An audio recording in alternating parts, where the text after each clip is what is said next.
Yeah. And we're getting started here. And we're starting with 2 different seeds. Was that the moon pearl right off the bat? That was Moonpole in Link's house. That's impressive. We got a map check already. That was a real fast map check. We got a pendant at Hera. I saw that much. I believe we have crystals out in our other 2 dungeons. Just a small key in Sanctuary as well. Yeah, just 2 normal crystals at the other 2 dungeons. Hera is a pendant. Poultry, nothing major. Gamer Cow doing Houlihan to start off, as is Virtual Cat. This is a good way to get some early money for bombs. And I just missed what Uncle had for us. As did I. That looked like a mirror real quick on Altegra's screen. In Frostbite getting such a quick Sanctuary check, not Sanctuary, Lumberjack check. I didn't even notice what was up there. And Lumberjack is nothing. But, I couldn't quite see what was at the, items in Altegra's screen. Unfortunately, it looks like his is not the most stable connection. Unfortunately happens. Turn Ruby's at the Thieves' hideout. And Cal buying bombs and checking the Lake Hylia Island. Only 20 rubies there. Lake Hylia Island, in my opinion, always a good spot to be able to check. Just takes a little bit of extra time. We have, once again, folks, we have no 5-6 crystals in the light world. And our only pendant is Hera, and it's not green. Ooh. Ooh. Alright, so a lot of checks here coming up.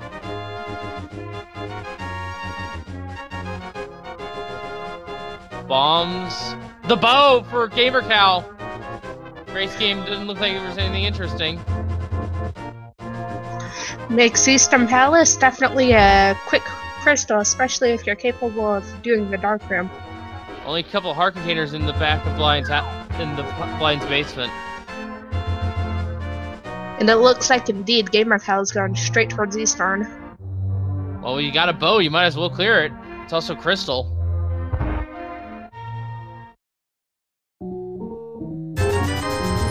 First we got Bind Bombs. And now we're going to see what the well has for us. Heart piece to start us off. 20. Another heart piece. And a bomb booster. In the back of the bar, another bomb booster. Nothing really interesting coming out of Kakariko yet. Big key to start us off in Eastern. Definitely got the chicken pot there at the chicken coop. Nothing there as well.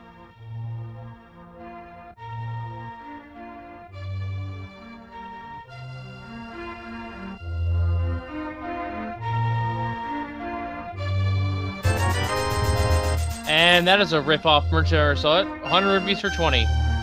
This is an item we haven't seen yet over on a little ticker screen, and it's just a $5. Aside from the bow, not very much coming out of this early game so far. Yeah. Well, the Moonfall as well, but... And there's only 20 rupees in the well. So, I like how 3 of our runners have went to East Kakariko, but Gamer Cow taking a unique route here, going to Eastern first. I mean, depending on what Gamer Cow gets out of this dungeon, it could definitely give him an edge. That's right. That's the first item, though, and it is just a heart container. Not to mention, he's the only person at the moment with a weapon. That's right, the bow is a good weapon. And that might have fueled Gamer Cow's dip here into Eastern, just getting some ammunition for that weapon. Second item found, 50 rupees. And, well, say goodbye to Gamer Cow for just a little while as Cal is heading towards the dark rooms of Eastern Palace. One of the easier dark rooms, thankfully.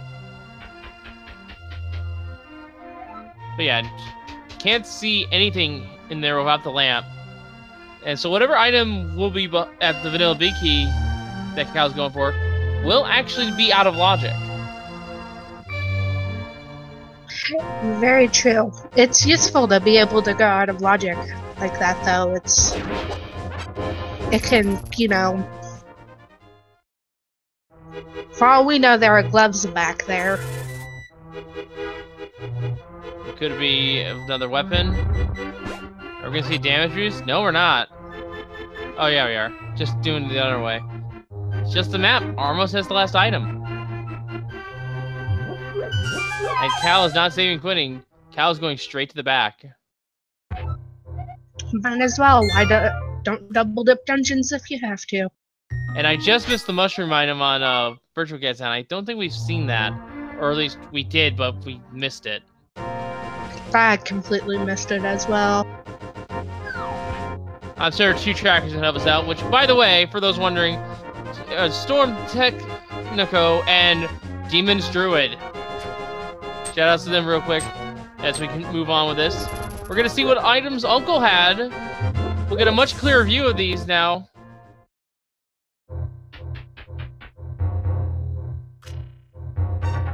Alright, what did Uncle have for us? That's not the greatest find, but...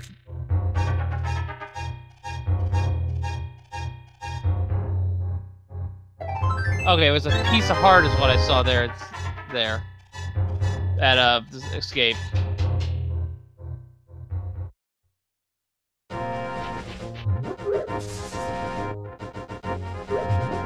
And Cal has made it through the dark rooms on his way to Armos Knights. Looks like Virtua Cat heading down into the escape sequence, Frostbite doing the southern movement check. This is very tricky here, but with the standard setup, bomb escapes have become a little bit more well-practiced. So let's see how Virtua Cat handles this as they move downstairs.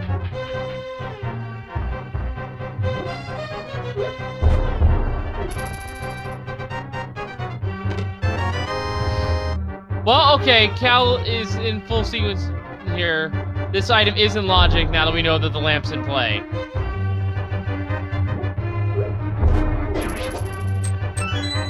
It's the flute! Oh my goodness, Cal! That's, that's quite a gift for finishing Eastern. And now here's the question.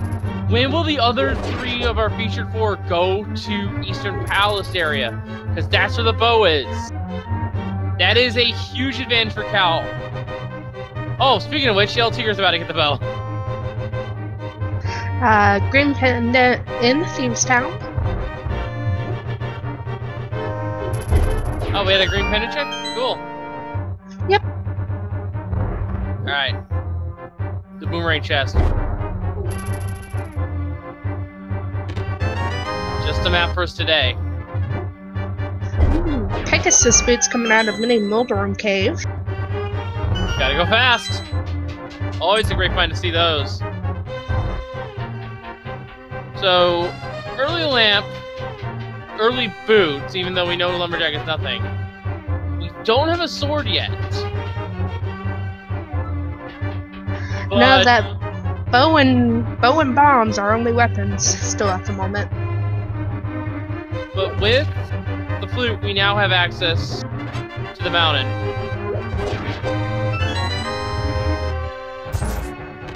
And 50 rupees here at the basement of the dungeon cells. Just a tiny shield in Ice Rod Cave. Yeah. I mean, I'm always wary of an early lamp. I am always wary of an early lamp because that is one of the 3 pieces of the Aghanim puzzle. It definitely opens up where people go. Wait, we had a glove? And a mirror and a shield too? What? Shield was in Ice Rod Cave. I'm not sure where that Titus? Okay, Dark World access. We're on the South Shore. Alright.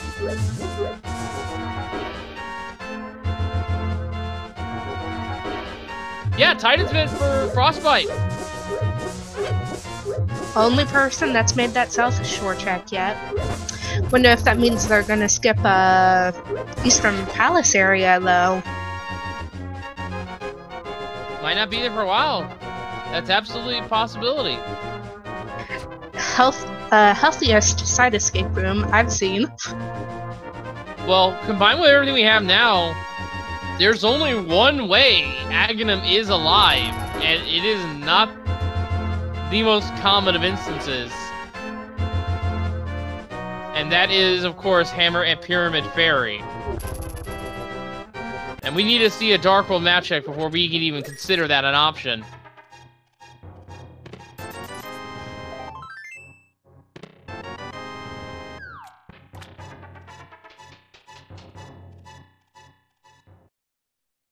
Because if our 5-6 crystals land on a hammer-locked Dark World dungeon, either one of them, that means the hammer cannot be there and Aga is dead.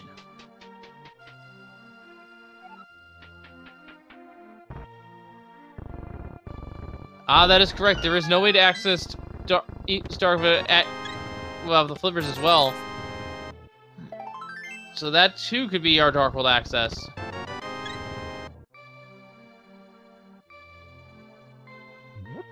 Virtual Cat now with a bow can now full clear Eastern.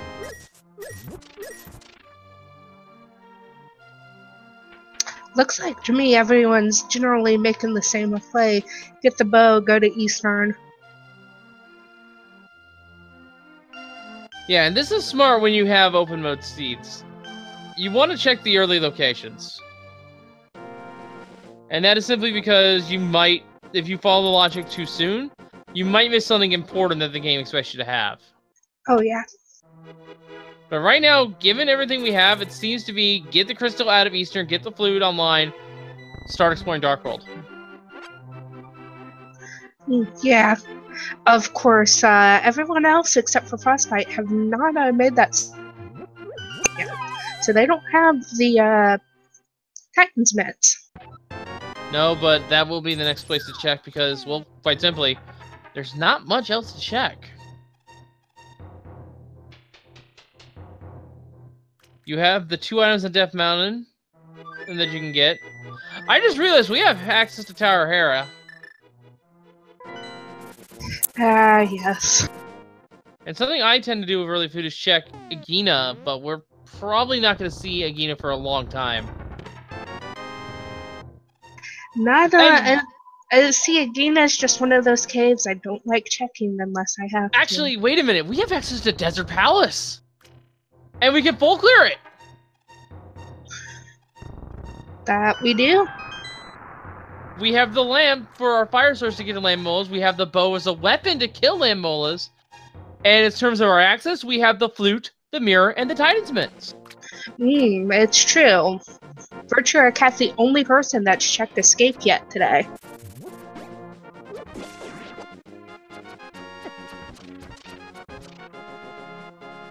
And even if there's an item on the torch, we have the boots as well. That's another thing I forgot to mention. Cal is in Mini Moldorm. And El Tigre is right behind him.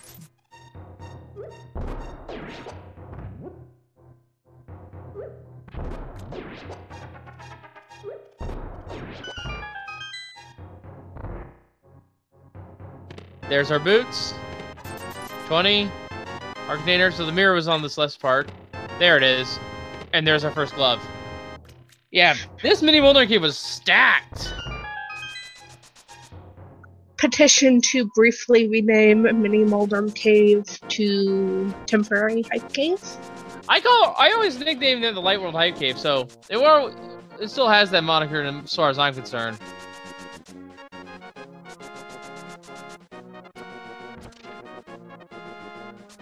Virtual Cat with the lamp, no need to do any darkroom navigation.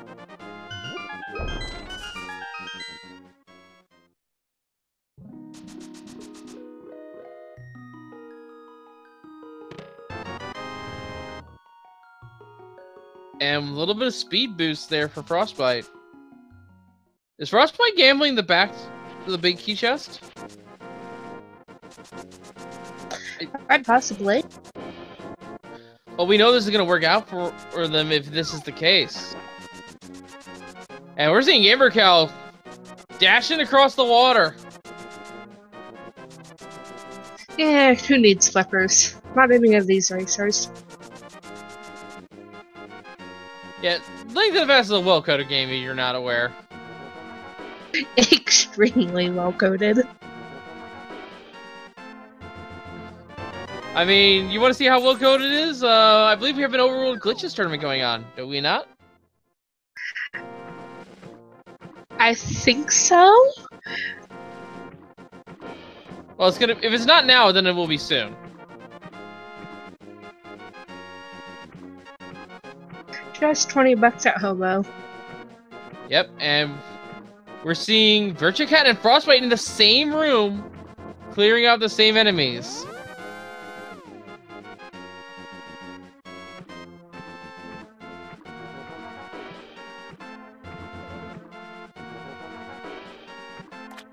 And this is one of the perfect examples of coding here. If you have the Moon Pearl, you can just re-enter this cave and you're walking on and you're technically not on the swimming state anymore. Nothing there for Cal, though. And Frostbite and Virtua Cat both now with their flute, but it needs to be activated. But yeah, if you guys are from the Overworld Glitches crowd, just know that for this daily race, we are only using minor glitches. Any major glitches like Overworld are not allowed.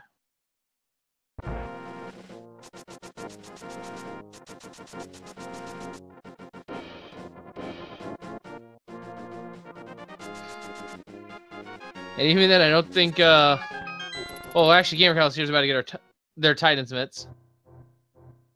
But yeah, even, there's also the infamous exploration glitch, and even that one is, like, super banned or something. It says it's, like, own logic dedicated to it for the randomizer. And here's something that Frostbite did not get a check, I don't think. The King's Tomb. Boomerang! Cal's happy to see that. I'm sure. Looks like we have El Tiger making a early Skull Woods dip. No fire rod.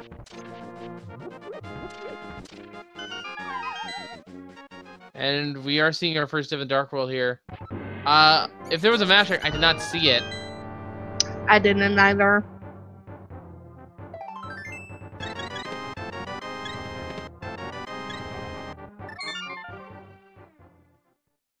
So we're gonna be looking at Frostbite's screen here, see if we get a map check.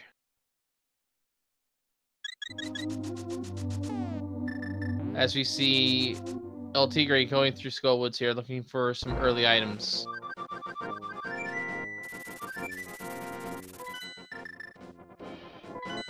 And Cal is gonna be making the Desert Palace play. Here's our map check. 5-6 at Mire and Skullwoods, Pendant Thieves Town, Green Pendant Thieves Town, Red Pendant Swamp. And I can tell you this much. Mire and Skullwoods are two of the dungeons that do not require the hammer at any point. So we potentially can have hammer at Pyramid Ferry. Virtua Cat picking up the Ether Medallion off of Grandpa up in the mountain. Is that a sword as well? That looked like a sword up there. That would be our first sword upgrade.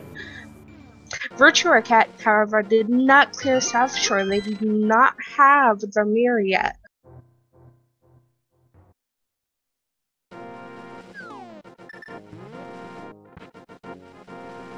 Oh, that's Well, just knowing where a sword is just a huge advantage. I feel. Oh yeah, absolutely.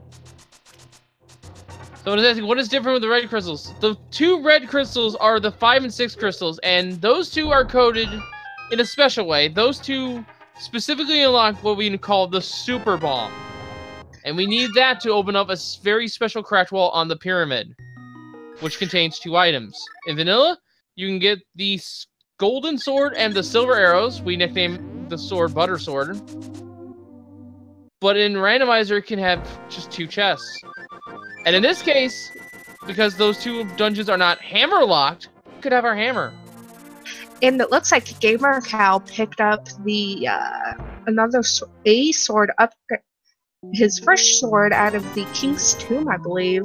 Agina sword. No, it's Agina. Agina. Right idea, wrong cave. And Frostbite has a bottle and gets 20 rubies from Sick Kid. I guess that was also in the Village of Outcasts area. Well, Frostbite also did dip Thieves Town. As did El Tigre, I think. I don't think either one of them stayed around, though. No, looks like they both did the standard. Yeah, looks like there was a bottle in brewery.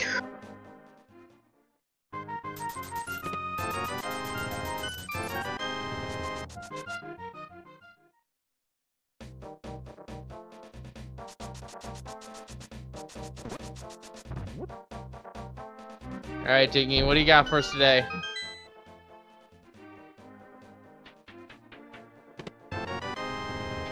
There's a bottle for Cal. And nothing really good at the Ding game, just a 10 bomb booster. But hey, without a conventional weapon, kinda helpful.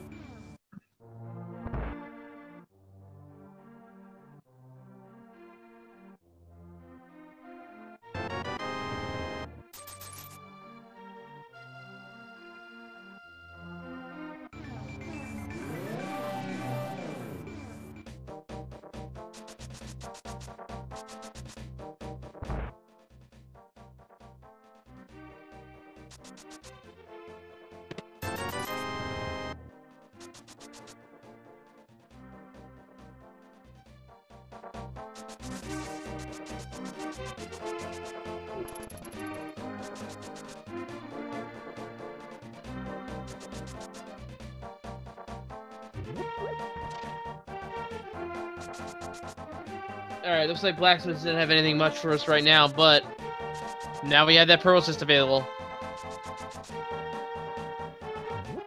And yeah, El Tigre's got the powder, it looks like.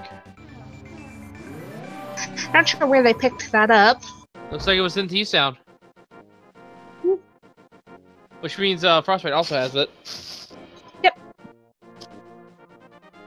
Purple chest will be a good possible lead-in to maybe doing desert. Also gonna check Suffolk Grove on the way. Yep. Cave Suffolk Grove, also known as Cave 45. I just like calling it Heart Cave because, well, all those spots actually do have hearts underneath them. Case in point. Definitely a useful cave. Yeah. And, well, in vanilla, it has a piece of heart, so it makes sense. I don't remember vanilla locations anymore. Too much random. I come from the casual audience. I played the game 100%. Mushroom at Stumpy. Interesting.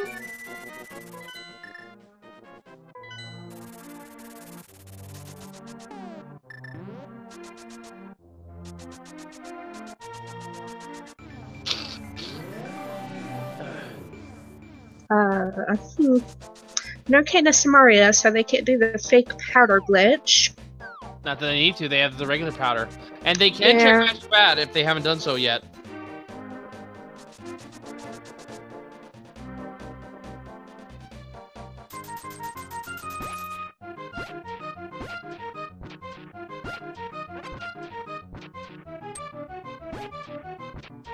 Frostbite looking like they're actually going to go over and checking Heart Cave.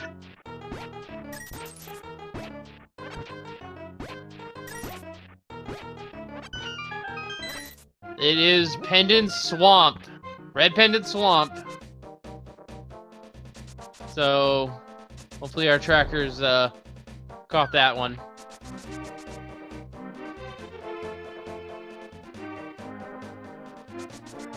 Alright, so Virtua now has the Titan's Mitts. Shovel off of the guy in Hype Cave. And Bugnut. Other than that, not very much in Hype Cave today. Actually, the Bugnut is arguably pretty good to find. At least right now. And it's simply because we have the powder as well as a bottle. So we can essentially just capture fairies and keep ourselves alive indefinitely. No need to worry about losing progress in dungeons. Very true. Fire Shed. Nothing much. Now, we had a check on the medallion requirement for Maya, but it was very brief and I didn't catch it. I did not catch it either. And Virtua Cat is on the rock.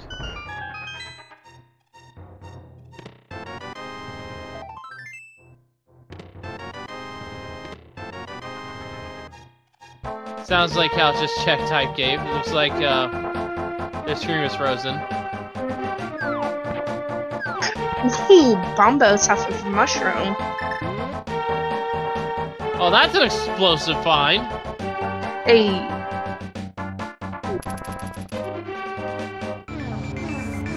So that's 2 or 3 medallions. And we pretty much need everything else in the seed. We still need the cook. Actually, we may not find the hookshot at all this seed. Ooh. With Swamp Palace not required. We might not even need the flippers because we can just fake flipper.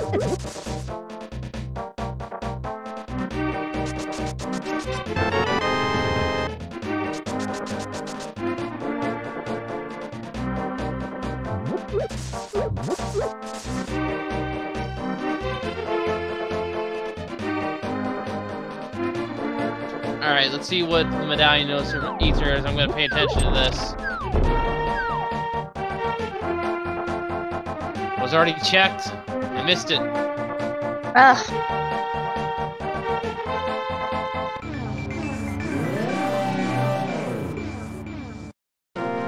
Virtua Cat making an interesting decision to dip Terra here. So I was asking, how did Frostbite dash through Mire Show without hitting the energy balls? Frostbite must have jumped in the water and that gave him iframes, which he then used through the transition to dash through the energy balls.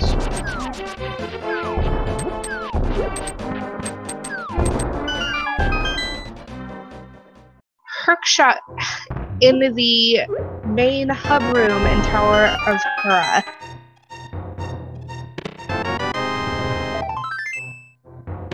The what? Hookshot. The hookshot was found in Hera. Alright, so that means Pendant Hera is required. Also, we have a Bootslock Desert, which, not surprised.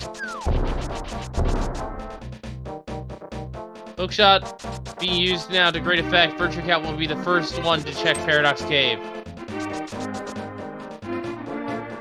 And with Titan Mitts and Moonfall, they're also able to check Dark East Mountain.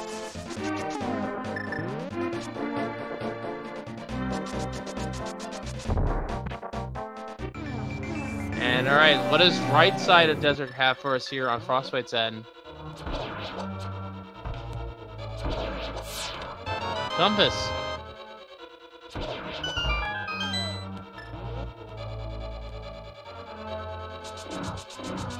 Alright, so Paradise Cave now. We went downstairs to go. We went upstairs to go downstairs. These caves are weirdly coded. Yeah, they are. It'd probably make more sense in a 3D environment because maybe one is down a hill, but that is not portrayed very well.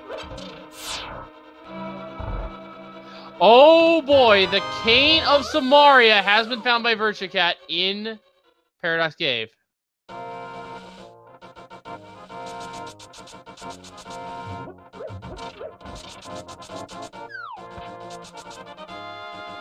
Paradox Cave is what Virgin Cat just checked. We call that because it's a paradox of the floors being not consistent with the entryways to them.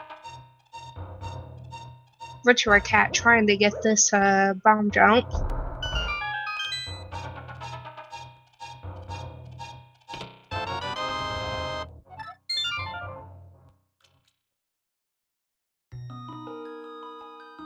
Yep, and Frostbite now with a sword from Agina.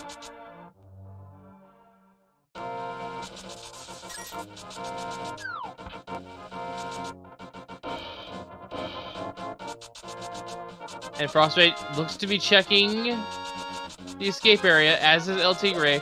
El Tigre has his lamp now.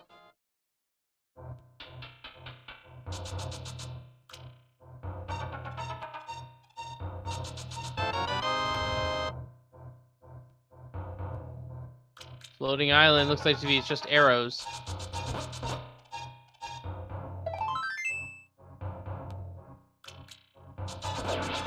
And we're getting information according to, from a tracker from one of our other racer crystals. Oh, and Mystery Mire requires the Ether Medallion.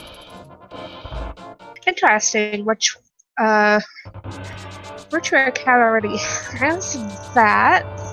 They've got Samaria, they've got Boots, they've got Hookshot. At this point, they're actually all set up to do Mire, if I'm correct.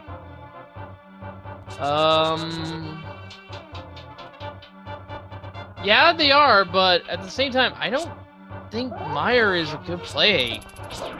I don't either.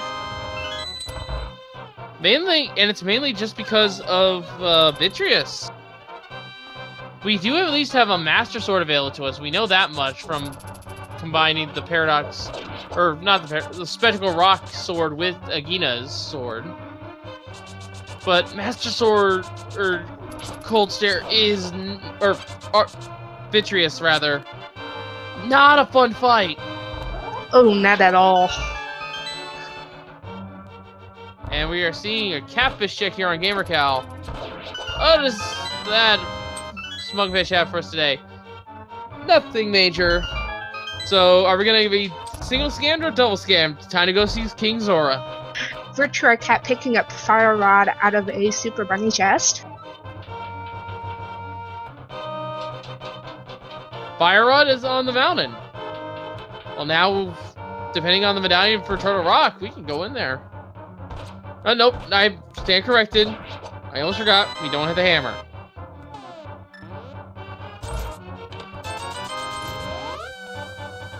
Alright, Zora, what do you got for us? Zora selling silvers! Where in the world does he get those items? I don't know, but you know what? Those silvers are well worth the price. Oh yeah, first time I've seen Zora have a good item in a while. And we need combos for Turtle Rock. We have both the medallions we need. So it's Ice Rod, Hammer, and Flippers. That's it.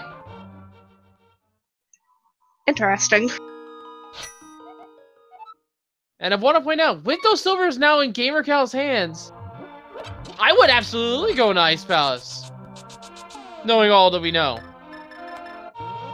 Because now we could just rip through Vitreous's his eyeballs with just a few dozen silvers. Or a couple dozen, rather. Yeah, they've not made that mountain check though, so they don't have Samaria, no Hookshot. Yeah, and wait. How is Cal on this side of the pyramid? Fake Flippers? I just realized that. How did Cal get over here?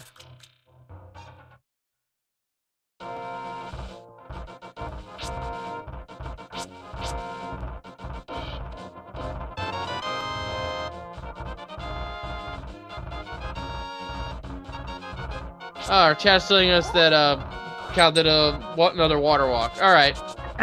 Yeah, makes sense. All right. I was thinking, did we miss an item? Would not have surprised me. Frostbite going to be the first person to get 2 swords here. A second sword upgrade here. Yep. Cal, though, with the silver arrows, doesn't have to worry about things too much. Because silver arrows, for those who don't know, those deal 100 damage. They can instant kill pretty much anything that can be damaged by arrows.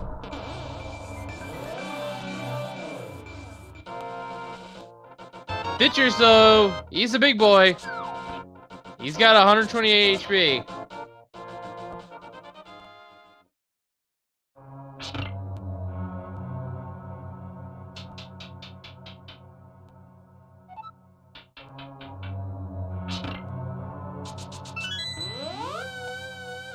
Frostbite also making a Tower of Hair check. Will be picking up the hook shot very shortly. And Tigre gonna be fighting Lamolas.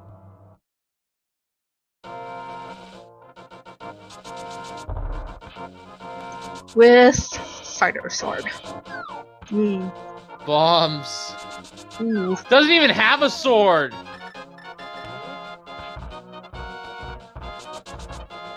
Tigre's doing this swordless.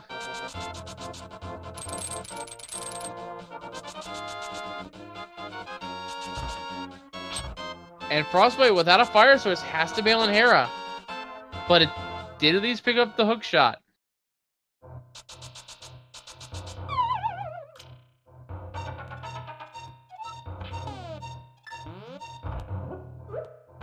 Ice Rod, Flippers, Hammer. That's all we need for the seed.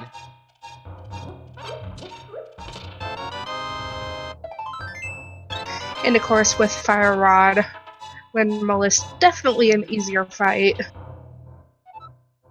Oh yeah. Fire Rod and Ice Rod actually do the same damage to Lamolas. Quake off of Lamolas. We are...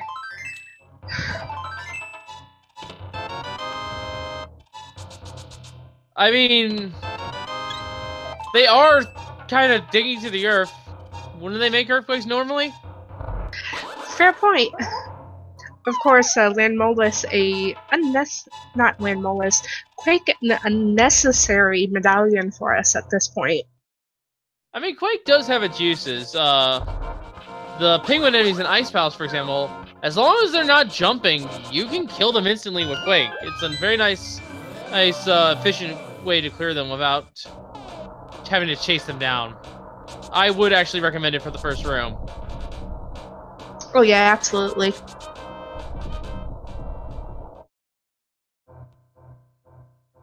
Gamer Cal make... Okay.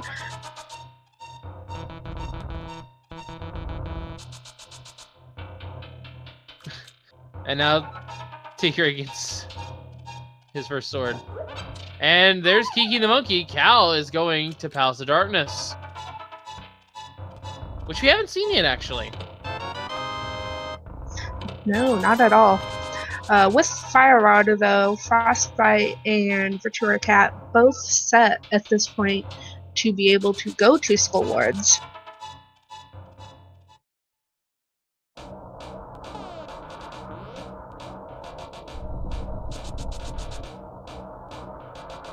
And Frostbite's getting the information now that it is Bombos for Turtle Rock.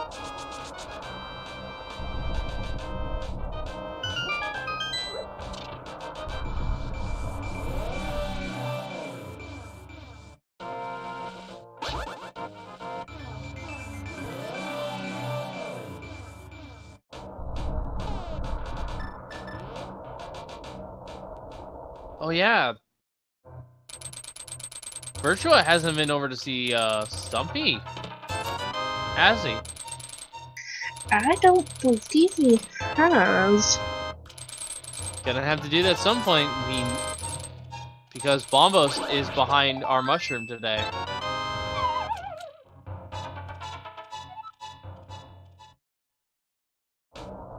Alright, Cal. What are you throwing that ball in the wrong way there? And that's a lumberjack ledge check, but they're so good. Okay, whatever was in that center chest, I did not catch it. Oh, looks like it was just... Okay, it was a small key. Cal has 2.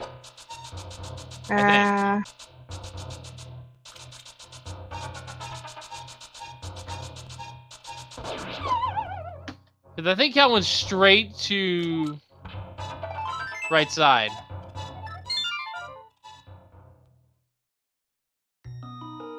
They dipped left. It had the what did it have in it? Okay, Cal left it at Uncle Bombs. Thank you, Demon's Druid. Once again, one of our trackers. I missed that completely. Same.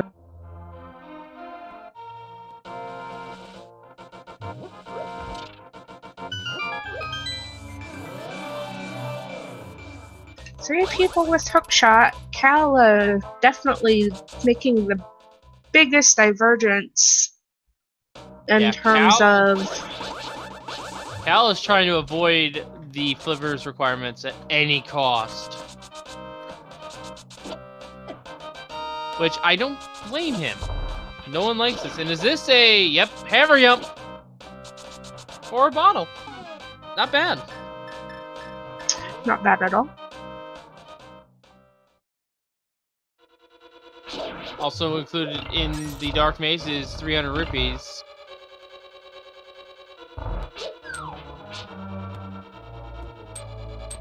And a piece of heart. Speaking of which, that's what Frostbite just found. And yeah. Tigray picks up his fire rod, moving through. There's our second dungeon item. The compass for GamerCal. Map's still unaccounted for, probably down here somewhere. Small key. Small key.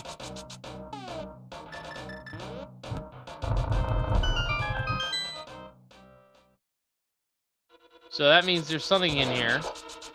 Either the map or the last item. It's the hammer! Okay, this tells us 2 things. One, either the flutes are out there somewhere, or this was an agate seed to get to Palace of Darkness.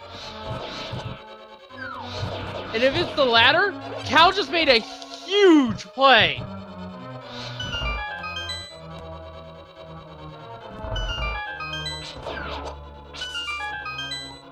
And of course, with silver arrows and as much health as Cal does have, almost were not going to be an issue for him.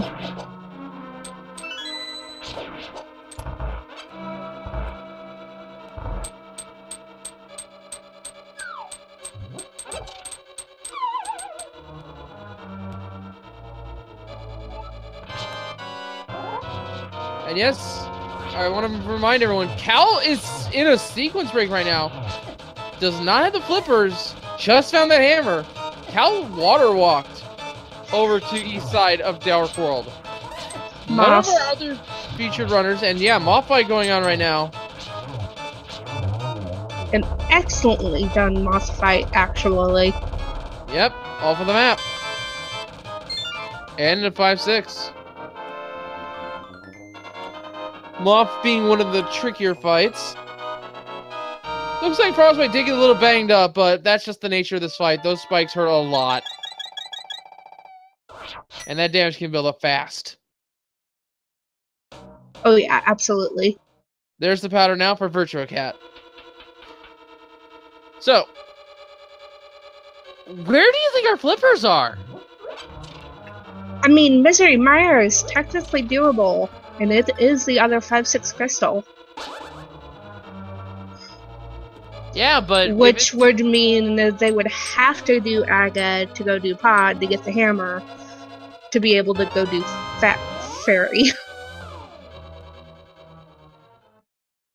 Yeah.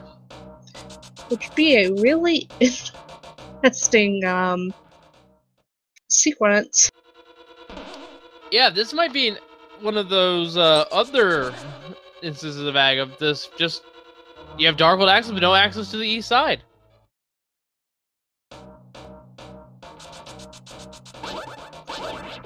With a Pendant Swamp, flippers can't be on pedestal. That's right. Matter of fact, with our pendants the way they are, actually, the only thing that could be at pedestal is the Ice Rod. But then again, Ice Rod can be anywhere. Yeah, very true. Cal going to Meyer. Looks like Virtual Cat is going to be full clearing Thieves Town.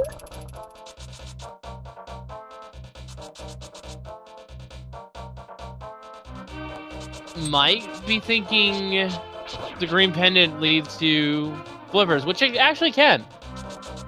That's true. So many chains of this could lead to this to get flippers. Yeah. Or Ice Rod, or... That is the big question to see, is where the flippers are. Graveyard Light check for Frostbite. I don't think we've seen this, actually. We have... I don't remember what's in here.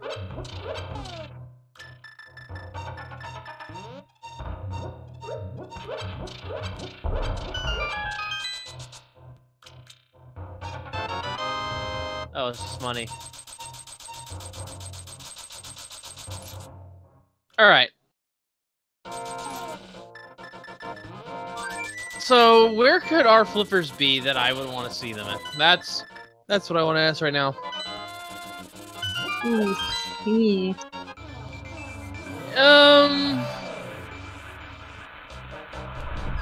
You know what? Let's put them here in Thieves Town. Why not? Make it an incentivized dungeon. And just for added insult to injury, Ice Rod is in Pendant Ice. Or Pendant Swamp, rather. Blech. Oh, that would be terrible. I like that. Of course, we could always have the very classic troll, as I like to call it. Which is simply Ice Rod's in Turtle Rock. It is far more common than you think. It's been around since, I think, version 18. Actually, I think it was even more common in that version.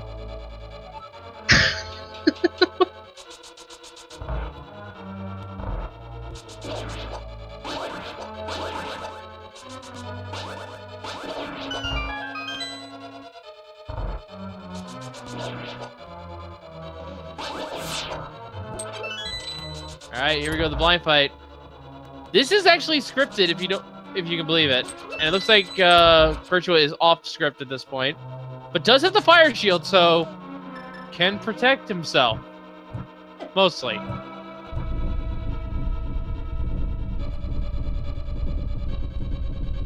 Go B! Oh no! Richard Cat is down. Gamer Cal taking down Minimalist. Easy fight with Silvers. Yep. And Virgin Cat is noping out. I do not blame him.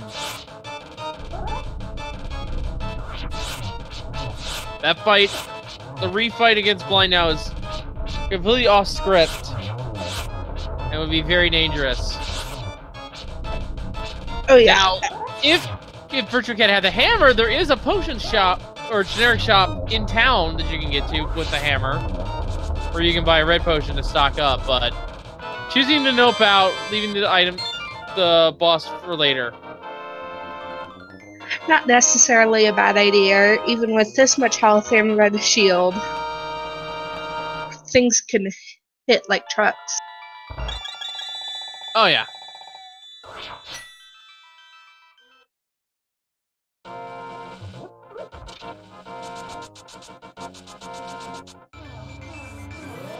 Now with that, Gamer Cal is all 3 medallions. Doesn't need to worry about checking Turtle Rock anymore.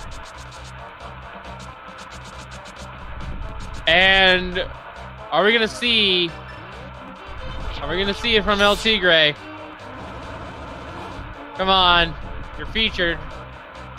Appease the crowd. There we go. Go away, bird. Double Meyer dip. That's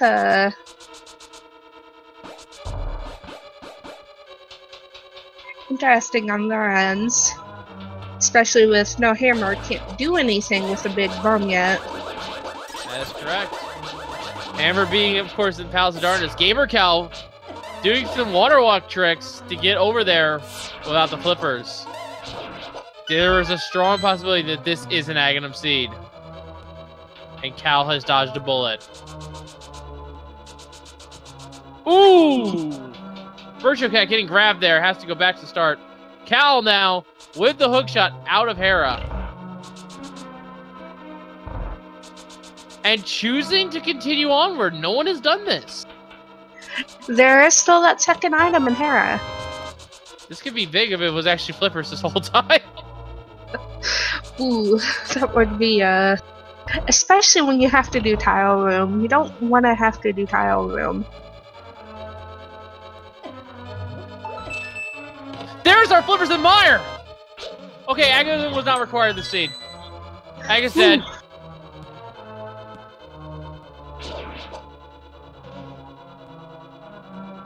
Aga is well and truly dead, not required. A small blessing. Now Cal still has the small advantage.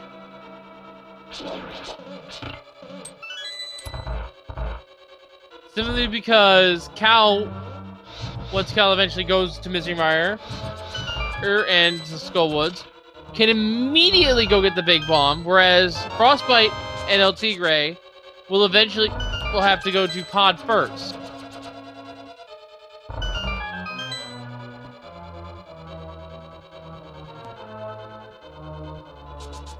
Definitely a interesting sequence of events.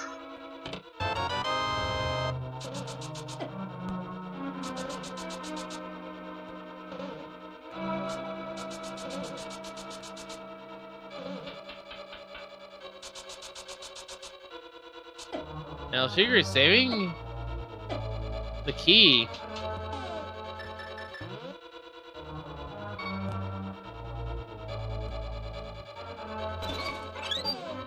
And a smart heads-up play there from Frostbite, using the powder there to heal up a bit. There's the other item in the big chest, only 10 arrows.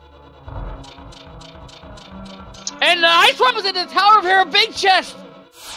That is a huge find for Cal! Ooh, especially with Cal doing the... Wait! We're in no mode! We know where everything is we need!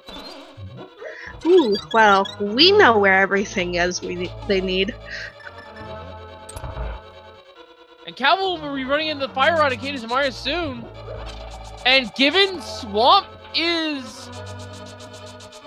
Oh, Virtua Cat taking the death from Moss. And given Swamp is a pendant, Calvinus might just go mode ice using fake flippers. It's a possibility. Would definitely put him ahead of all of our other runners at this point. Yeah, I think Cal's once Cal gets the Cadence of Mario and the Fire Rod, I dare say Cal's in go mode. Does not need those flippers like the others.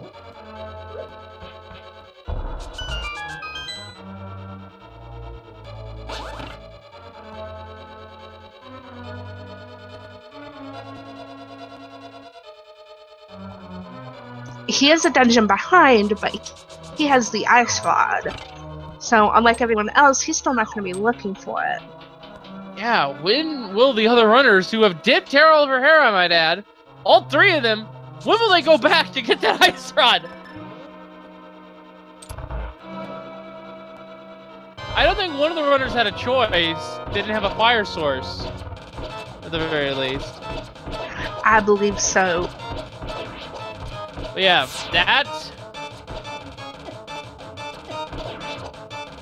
That is why you don't leave items behind in dungeons.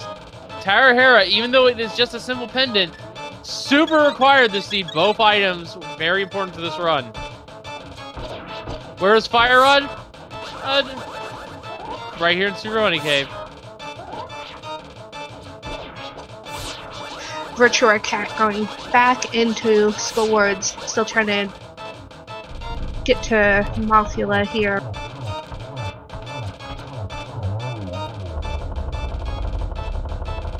There's the Fire Rod for Cal. Pitcher is down for Frostbite.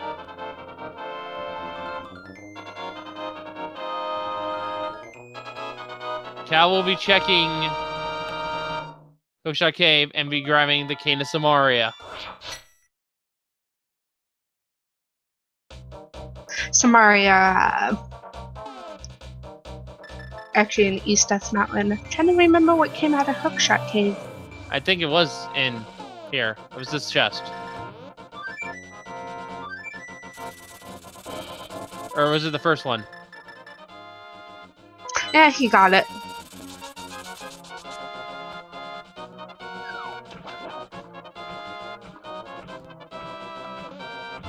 Cal going straight to Turtle Rock. No doubt there. But yeah, Cal, I'm gonna call it 56 minutes, 40 seconds in go mode. Doesn't have the flippers. Doesn't need the flippers. Still might find them anyways during the Misery Mara run. Yeah, the only thing we need the flippers for is to enter Ice Palace. Well, and for the other runners, they needed to get to Palace of Darkness, but details. And Cal's still the only person that's checked Azora so far as well. That's right. So, this is looking to be a Master Sword Silver's Ganon fight. Not the easiest, but could be harder.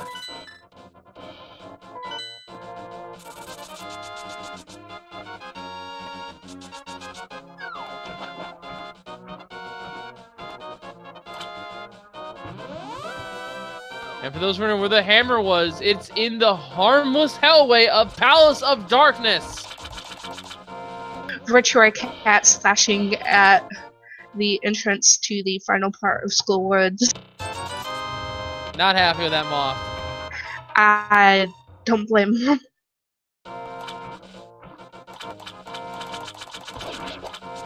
Oh, Frostbite heading up to Zora from the looks of it.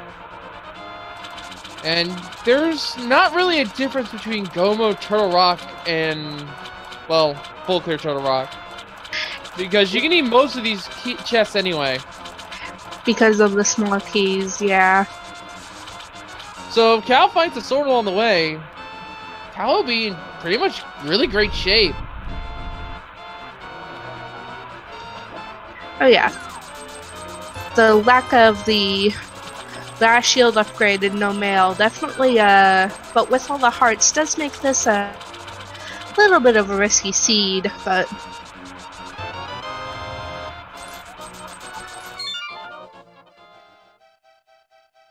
Did Frostbite go all the way to Zora without actually checking Zora? Frostbite has the silver arrows. Okay. I lagged. Forgive me. There's that sword upgrade. In a Chain Chomp chest. Alright, Cal's on Tempered. And yeah, you can see that link there real quick. We are being restreamed. Or we do have a German restream going on for this race, so shoutouts to the crew there. I'm sure they're doing an excellent job giving you guys great commentary as well. In a language that isn't English.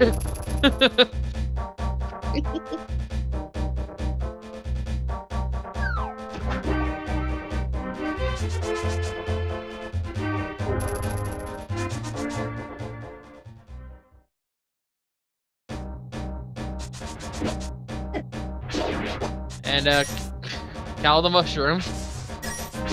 I love that bunny sprite. The mushroom bunny sprite is precisely the reason why Marissa is actually my sprite of choice these days. Mine will always be the Moogle because Those of Final Fantasy V. Yeah.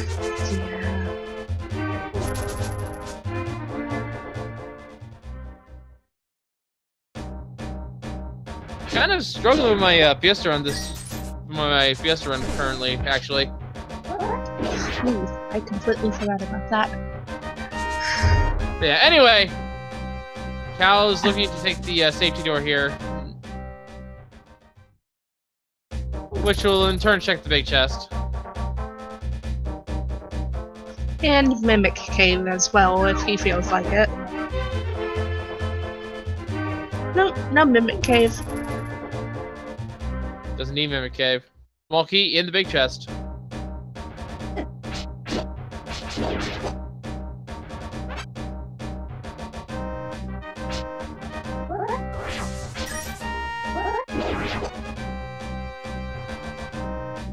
What is Retro Cat doing? Retro Cat is setting up a waterwalk of their own. And hey, blue mail for Marissa! Ooh. Over on GamerCalN. Tigra moving into pod will be picking up their hammer very soon. And Virtual Cat checking for the water walk, does not have it.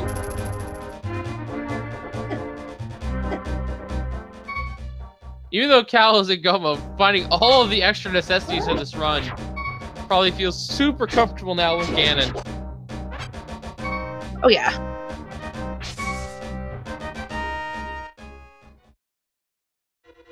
There is a key on Laser Bridge, though. Virtual Cat taking a death.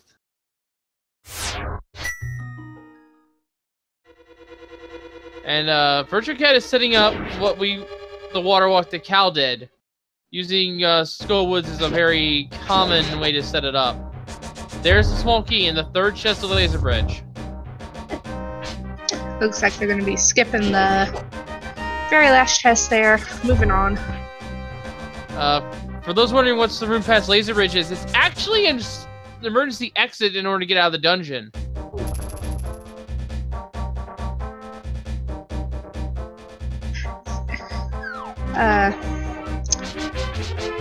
Kind of useful. Yeah, it's useful if you need to set a reset point in case you die for Trinex.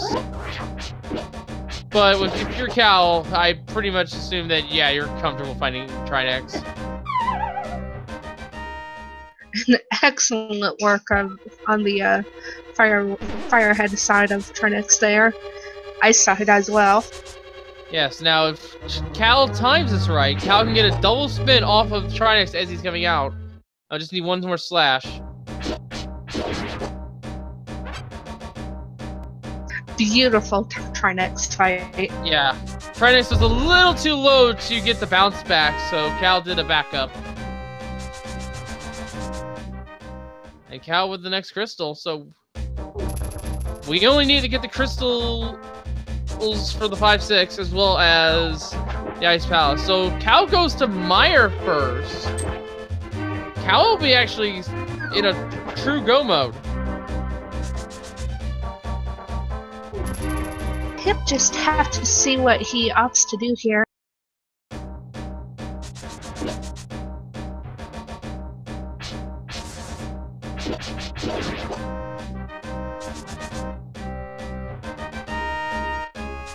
Straight to Misery Mire from the looks of it.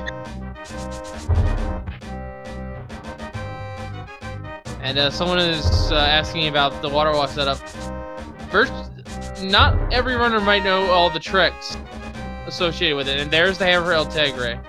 And Cal will be getting his flippers soon enough. Looking for the big key here. Where was the big key in Misery Mire anyway? Cool.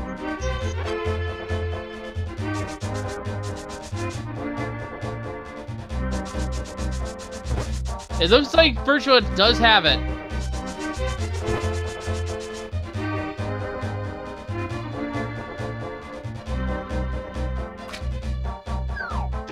Nope.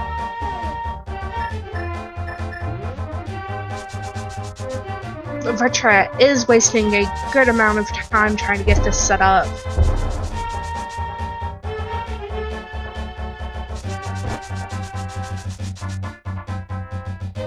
And this might be what trips up Virtual Cat the most. Does not realize Mire is open.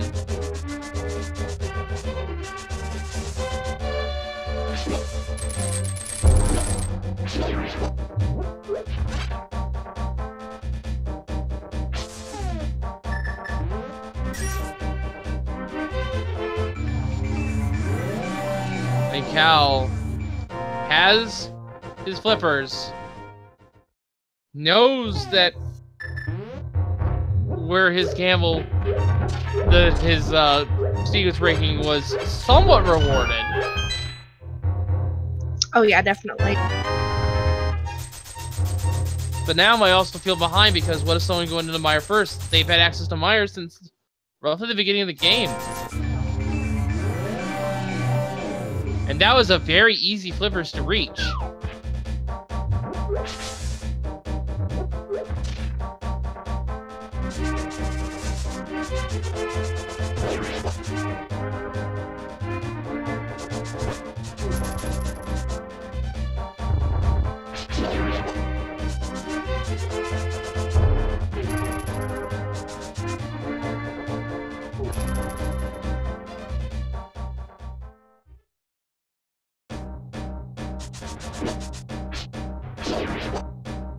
Yeah, Cal with those flippers now is in a true go mode.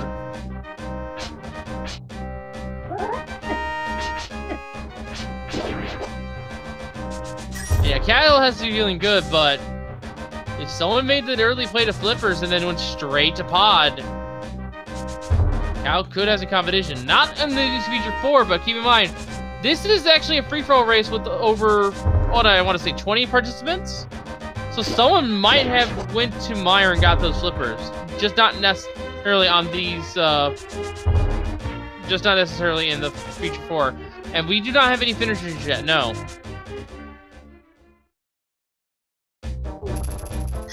Yep. 30 entrants, it looks like, based on IRC.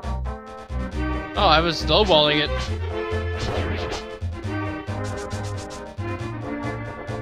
Cal got the new trick, Spooky Action Glitch. Like I said, Link to the Past, very well coded game. And actually, that was a relatively new trick too. We found that during the spring tournament.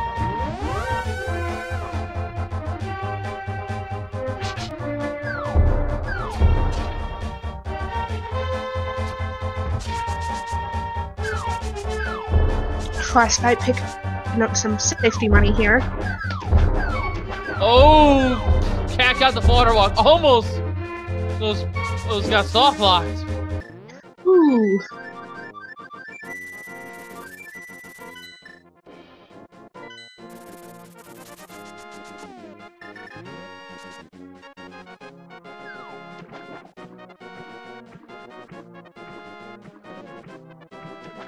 Cal now heading to Ice Palace. And this...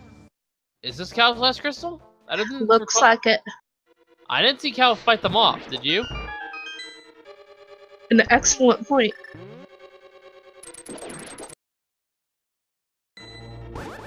Maybe we'll get an inventory check after Ice Palace. Oh yeah, Cal hasn't put them off yet. That was a misclick on the tracker.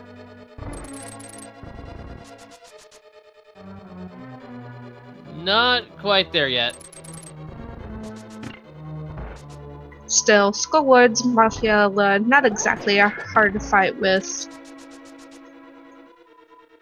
Sword level, health level, he's got.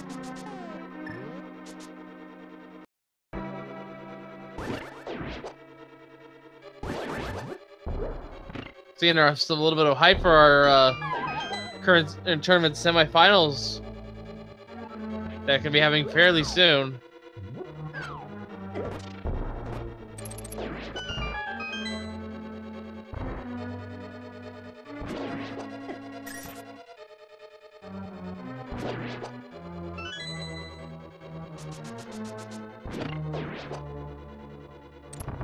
Gamer Cal setting up for the pretty much most famous of Ice Palace bomb jumps.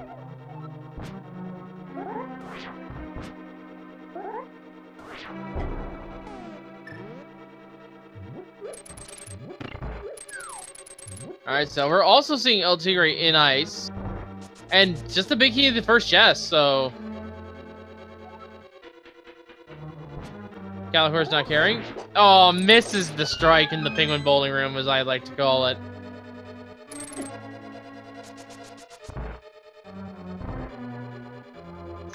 Ice Palace, probably my least favorite dungeon, just to do the movement physics. I don't mind the movement physics. It's kind of interesting trying to skating with the sword. I hate it when it's appended, though, because every time I avoid it, it always has progression. Yeah. And by virtue of that, every time I gamble it, it always has nothing. Virtue Cap, by the way, with the silver arrows. I believe that means everyone but El Tigre has made it up there to Zora. Yep, and here we go, Colster fight. Cal has to drain all of his magic to do this. Gets the corner trap. Perfect! Tempered sword fight. That was beautiful. And note that that was a small key. Now, Henry Cal go mode of this dungeon with the bomb jump. But if Cal had to full clear this dungeon, then would have to have found the Cane of Samaria. By the logic. Right, which he had because east, but he opted to do the bomb jump strat instead.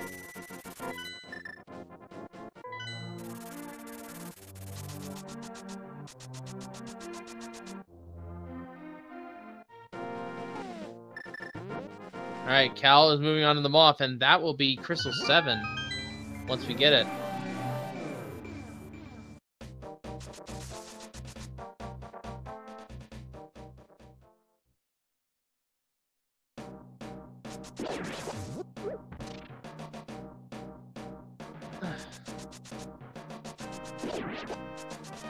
And we found an item in ice that was only an arrow booster. Frostbite is now joining El Tigre in Ice Palace. Neither runner is in go mode yet. Doesn't have the ice rod that Cal found in Hera. Would explain the fact that they are full clearing Ice Palace. That is correct. So with them not knowing about Hera, is it possible we might see a swamp dip? Ooh, that'll be brutal. Ooh.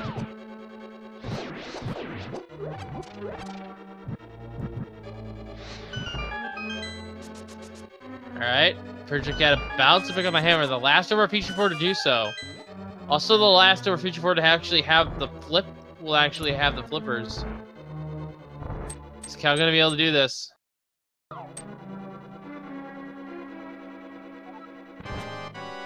Yeah, Cal got an alternate palette here for Marissa by jumping down as the mushroom. Oh, I didn't know that was a thing. That's kind of awesome. Yeah, it's because the palette is skewed for just a few seconds on the sprites when you leave your dark sprite form. And that's Crystal 7, folks. So, oh, did you know we like playing a game in this community? Oh yes, I do. Oh, should I explain it then? Oh yeah, go ahead. Never know who's watching. So, folks, we have 22 chests in Ganon's Tower, but we only care about one of them, and that is where our big key is located.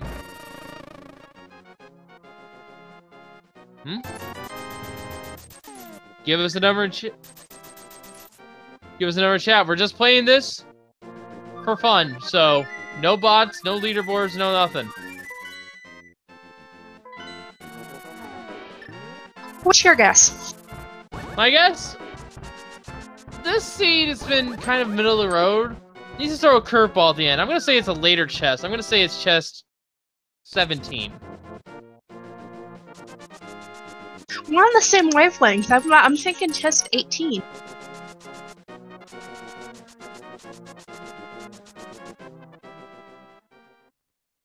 But yeah, guys, go ahead and guess. There's not going to be any sort of leaderboards here. This is just for fun.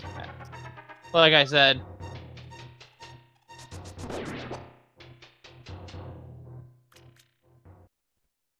And still no winners yet in the IRC chat, unfortunately, with us only watching these four.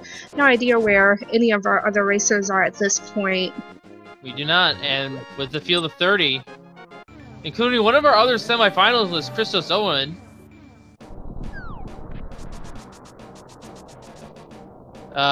It could be a race and we don't know it. Kyle could be fighting for first and we wouldn't know it.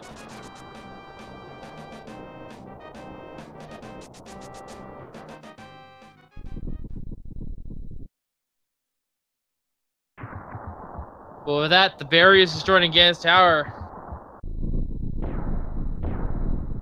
Let us see where this big key is.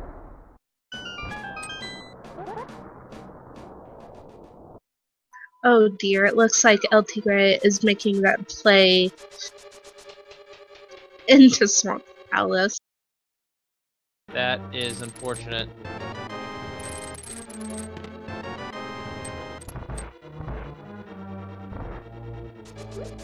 And Cal just used the key there.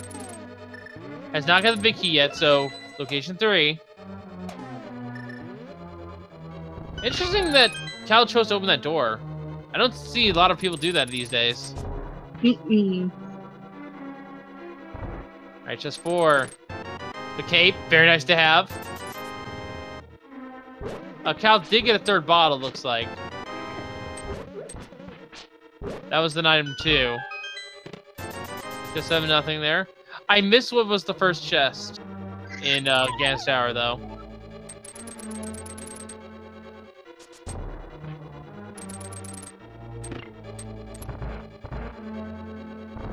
Alright, double fireball room.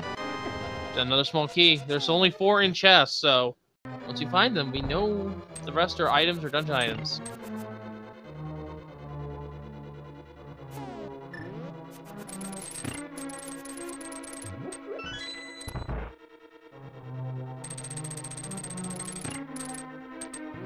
And yeah, with the middle door open, Cal's key count's gonna be a little bit on the tight side.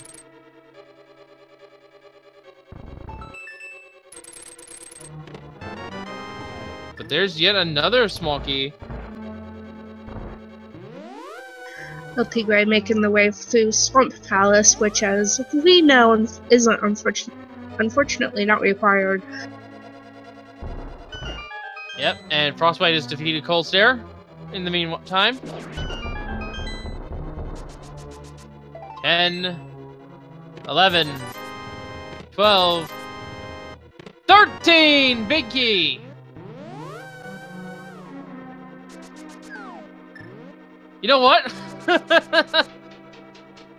If Calvin went right side with that first small key, I would have been right. Oh well. Can't win them all.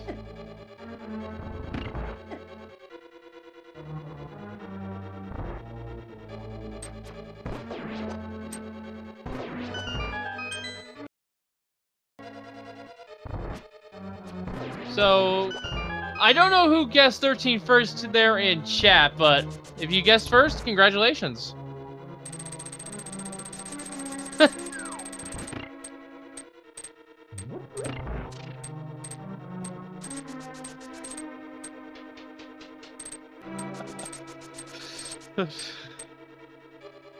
Alright, so Cal's gonna be making his way up the gauntlet now. Frostbite will be checking the super bomb. Let's see if anything good was there. We didn't need to. And it was who? 42 Baker. Thank you, Gemins, for catching that for us.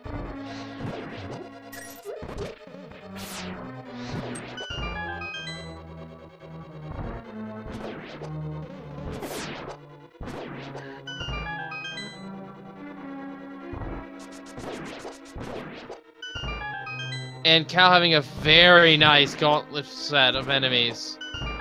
Getting through them very quickly. I wish the gauntlet was that nice to me. Alright. Lambo 2. Made it harder by a single shooter in the room. But, in reality, that doesn't help much.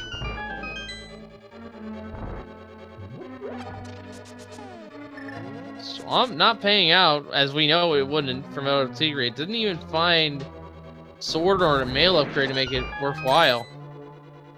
Cal now onto the Wizard floors. Gets to the first room in the pretty textbook fashion. Second one, very nicely done. I wonder if Frostbite's heading back to Hera at this point. This is good for Frostbite. This will be his ice rod. Might also possibly be dipping Turtle Rock. Might think it's the ice rod troll, which we know is not the case.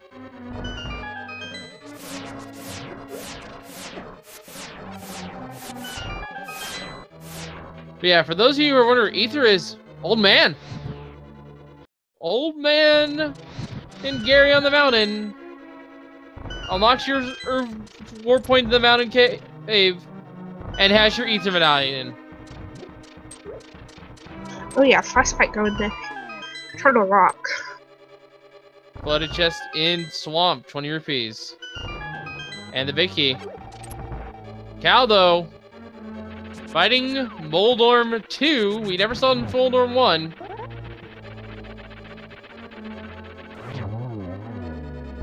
And a pretty textbook fight. Moldorm's chest will not be open today. And that is actually what it's called in the spoiler log.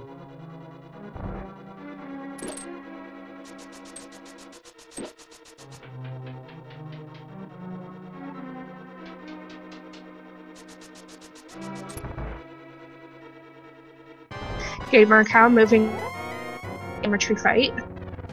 Yep. Geometry fight for Gamer Cow against Aghanim 2. Nice double to start off. Nice and easy double set up here. If no blue ball, but gets it from the angled shot. Oh, this is a very nice Aga 2. That was super free. And now with Aga 2 down, it is now time to fight the pig. Tempered sword and silver arrows in hand. This is the second easiest fight in the game. 12 slashes a phase, or 6 spins. Take your pick. And you will advance again out of phases 1 and 2. Then in phase 3, they'll start teleporting around and break the floor after you hit him each when he stops. Then in phase 4, his infamous darkness technique. If you haven't found the silver arrows yet, he will tell you where they are. But with the silver arrows in hand, light the torches, stun him with a slash, 4 silver arrows. Cal has 16 shots, and should he miss most of them and not have enough silvers to finish Ganon off, it will be 3 spin attacks per missed arrow. As Ganon is teleporting away. That is what was known as silverless strats. We should not be seeing it today.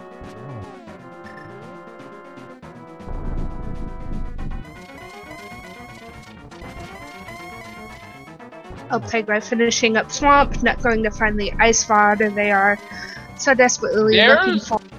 There's our 4th sword, though, on Argus. Tigre now with Tempered.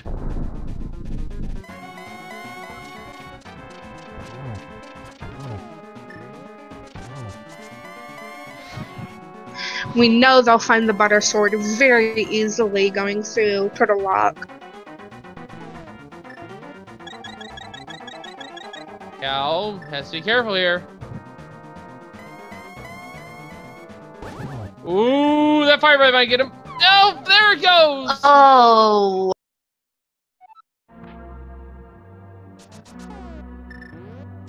Very narrow fight. Unfortunately, this has Cal restart the Ganon fight, and now Ganon will not be using the same seeded logic that the other runners will fight. This will be a different Ganon pattern entirely.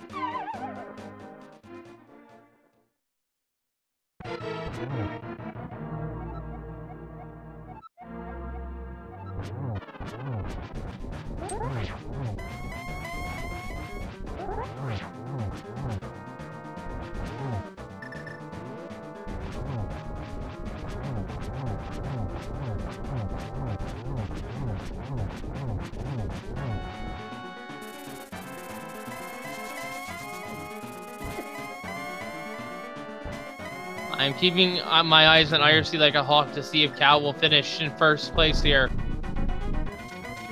We do have someone who has forfeited due to technical issues. Unfortunate. Happens. Yeah.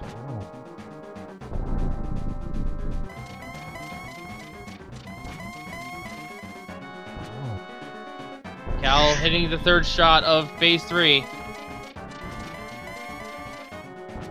Altigua possibly heading into Seafstown at this point. I believe they dipped their first four. And Cal setting up for a double, another double here. Oh, Cal's like, nope. Not letting you shoot me again. GG's the gamer Cal, being the first of the featured 4 to finish. We'll wait for him to cross over, giving you the official time and placement of the race. And that would be first place with an official time of 1:26.49. And ow, my ears! That music change. That could have been worsely timed if I tried. And a UHF reference as well. Let us see if we can get PC Cal in chat as well. Let's. I'm confused now. Let's get Cal in here for an interview, shall we? I can already see him in the setup room.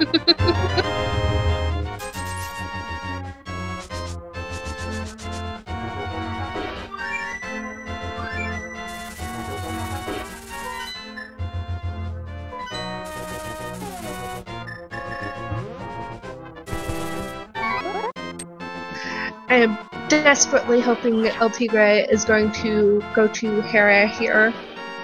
Yeah, Desperately hoping. We're gonna go ahead and pull Cal in here. It's just a minute, sure. Oh, there we go. GG Gamer Cal, winning this daily race. How do you feel, sir? Outside of the last bit, the luckiest guy alive, but, you know, sometimes things just work for me, and this is one of those times.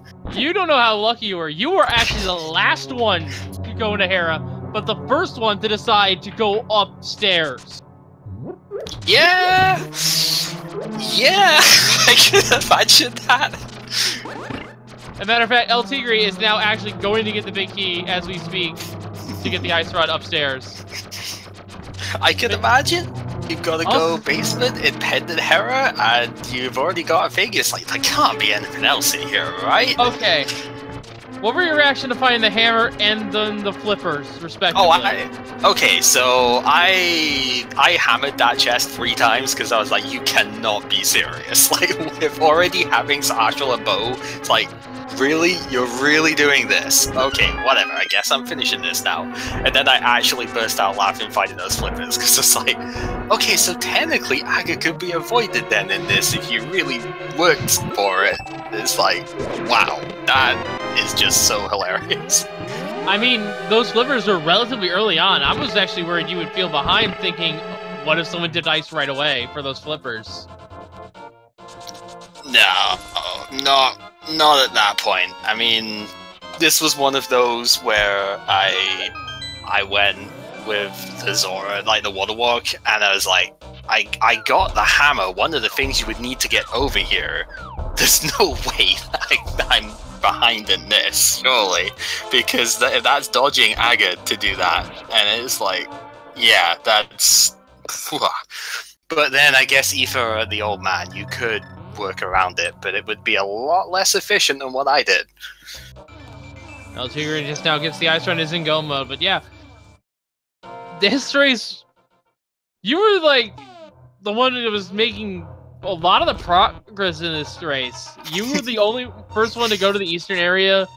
Everyone else was in Kakariko, and Kakariko had nothing this race. Nope. nothing at all. I only went there because I got the flute. That's the only reason I went to Kakariko, is because I got the flute. It's like, well, I guess I've got to now, you know.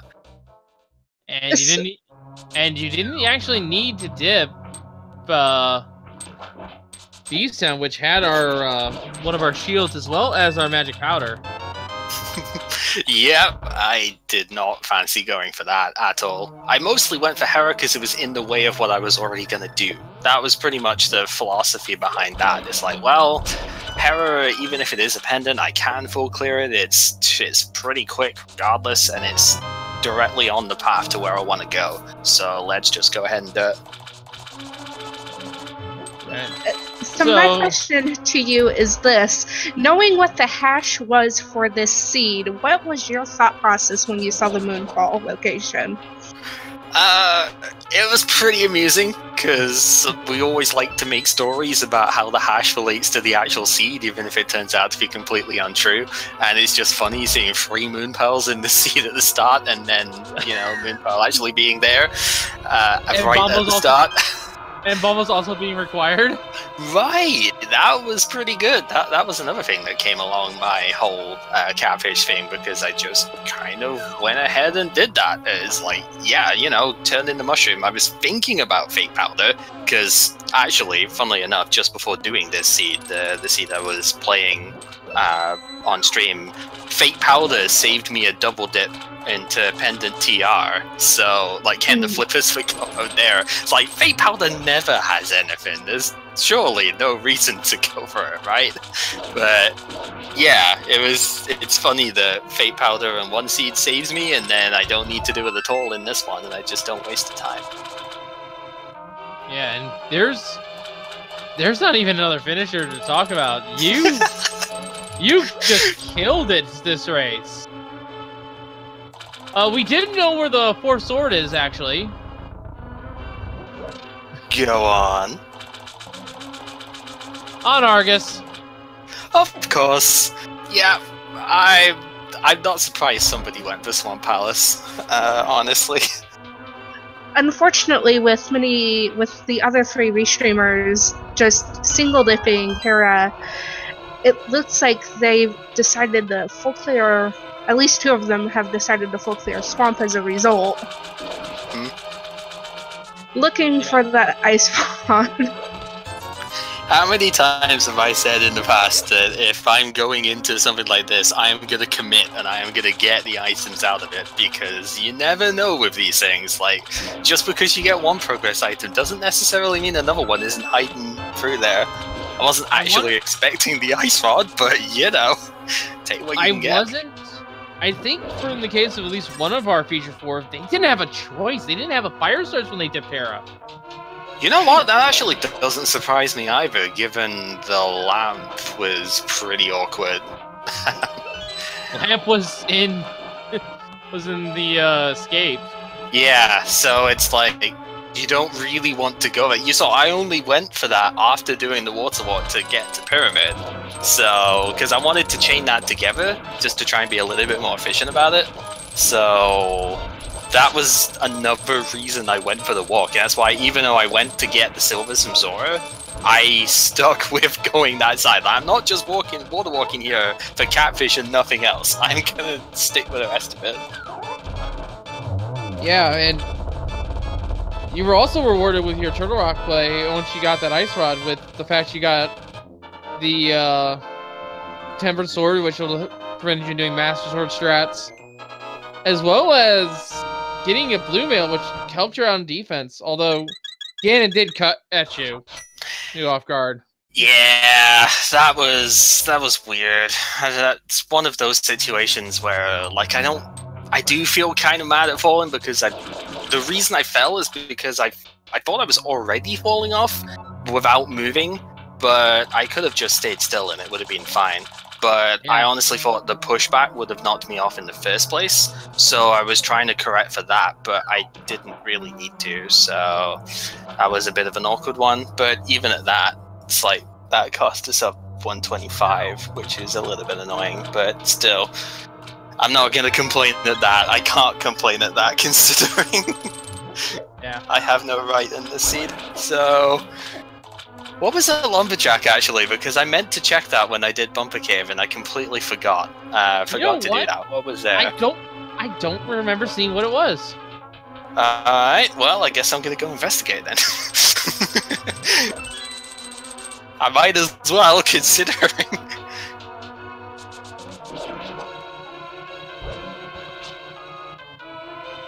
So, how many people actually on the restream did Aghanim here then? Did anyone do it, or was everybody able to avoid it? Okay, good stuff.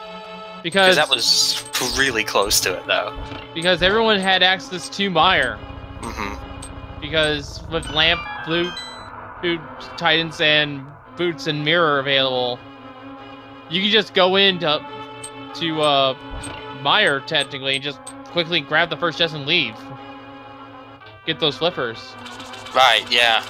I was more just really hoping that nobody would have done it, but I could see it in a seed like this, going for that sort of thing. Yeah. Going back to that cannon fight though real quick, I did like how just before you fell, you could see the fire bat in your pause menu. Yeah, so it's like, okay, I'm pretty sure I'm getting hit by this, but I might already be falling off. So, yeah, it wasn't a good situation. I didn't play that last phase very well at all, but nice the case. But you did get a nice pattern, though. Although, Cannon almost tried to get you to a second time with that quick teleport. Yeah, that was a bit weird. Your Aga 2 pattern was perfection. Yeah, that was honestly quite good. Yeah, that should have been a forced 3 cycle, I think, because of the blue ball, but you managed to get that angled shot perfectly in line. Yeah, so...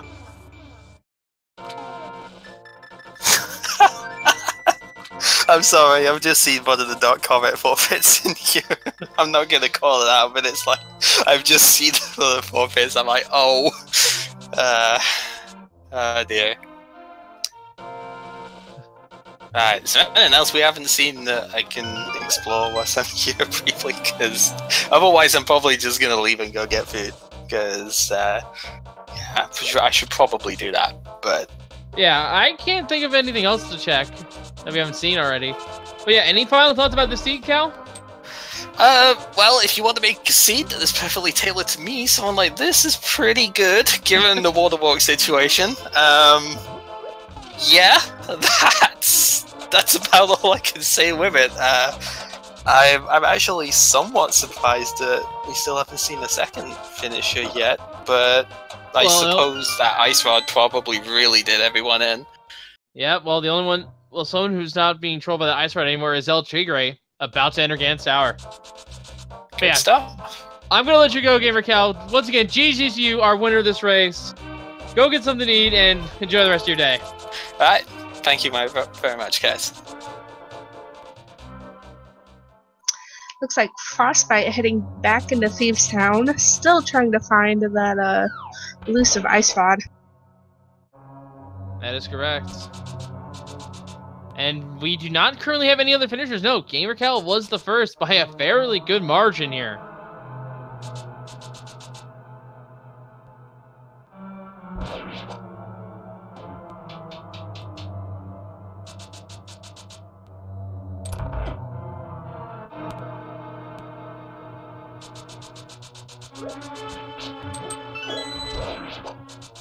So we are seeing an Ice Palace play from Virtua Cat, about to get his flippers.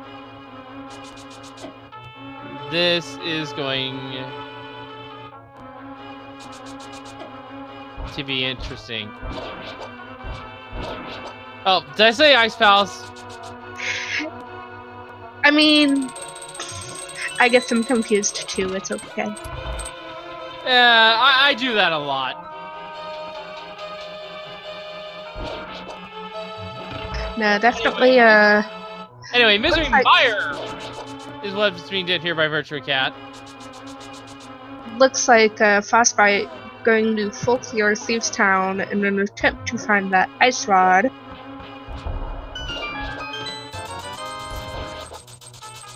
Get some money as a result.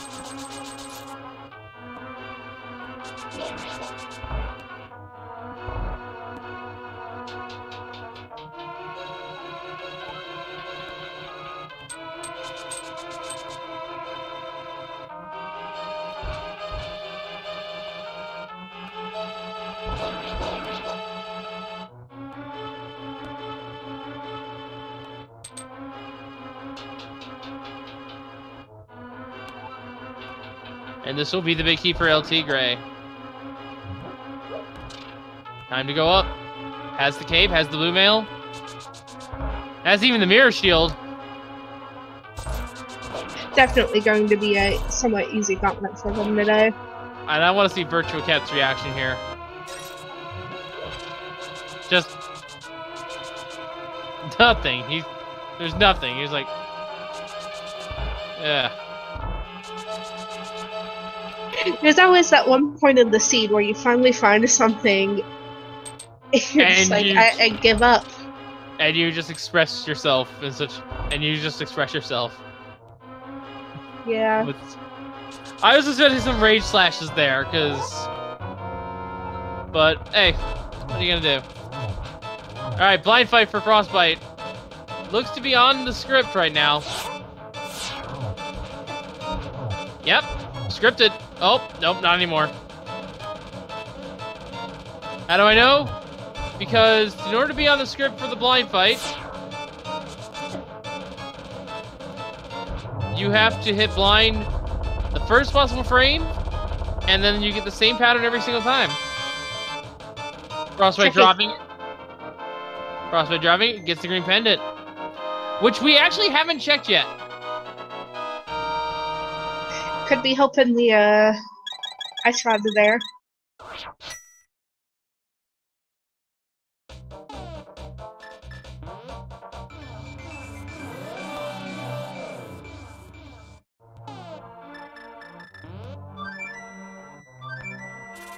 And Frostbite is fluting. Where are you going, Frostbite? Going to 5.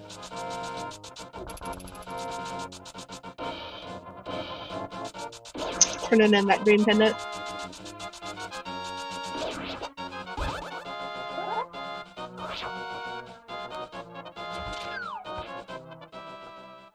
And the green pendant rewards us with 10 arrows. And wait, Frostbite very angry about that. was the other item in Misery Mire the Book of Medora?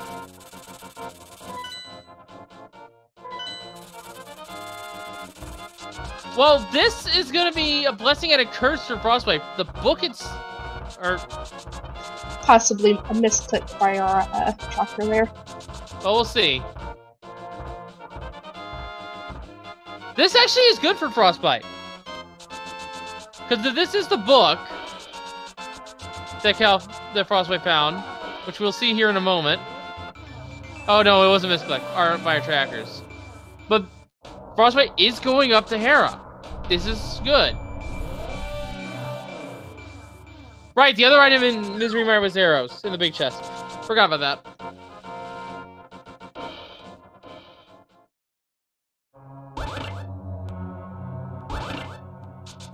Alright. Yeah, Frostbite is going up to Ice Palace. Or, going up to get the Ice Rod, rather.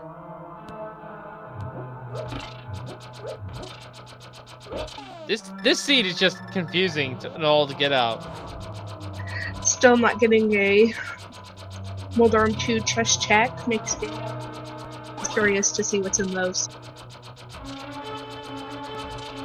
So, the logic of the seed, as we know it, they wanted you to go to escape to get the lamp, to Eastern get the bow, and thus to get the flute. Then to South Shore to get the mirror and the mirror and the gloves.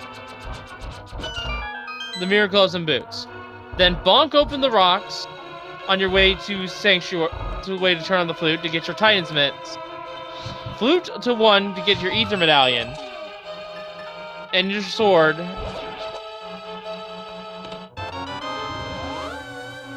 And then flute to 8 after getting the Moon Pearl out of your house. Or 6 rather, to get your Moon Pearl out of your house. And then dip Misery Mire as soon as possible to get the flipper so you can go get your hammer out of pod. What even is this seed? It's just crazy.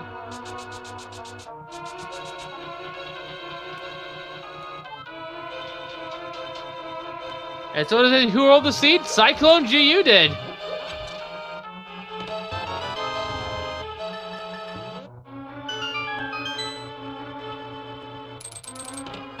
Frostbite. Very mad about that ice rod pickup. But at least he's in go mode. Indeed.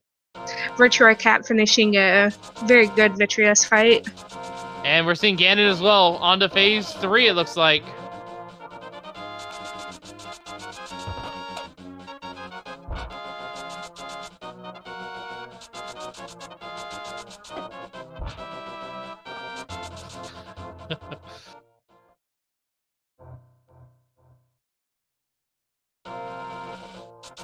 Golden Sword, Silver Arrows.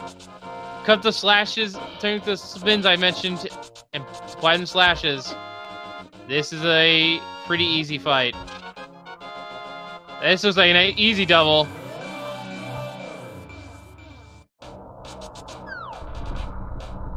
And GG to El Tigre!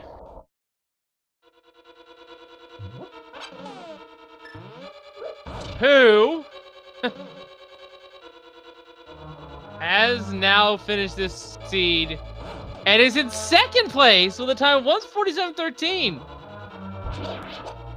What a seed! That lead was insane for Gamer Cal.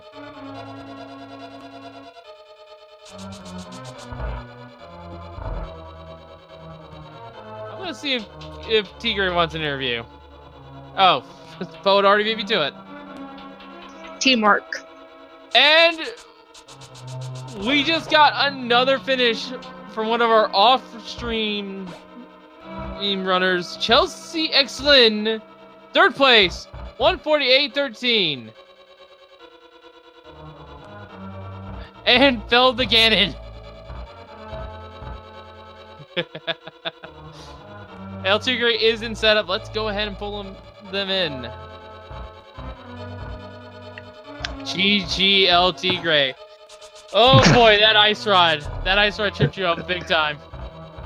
Yeah, I mean, I think we all should have known when there were 3 moon pearls in the hash, and then the first item in Lee's house was a moon pearl, that there was something wrong with the seed.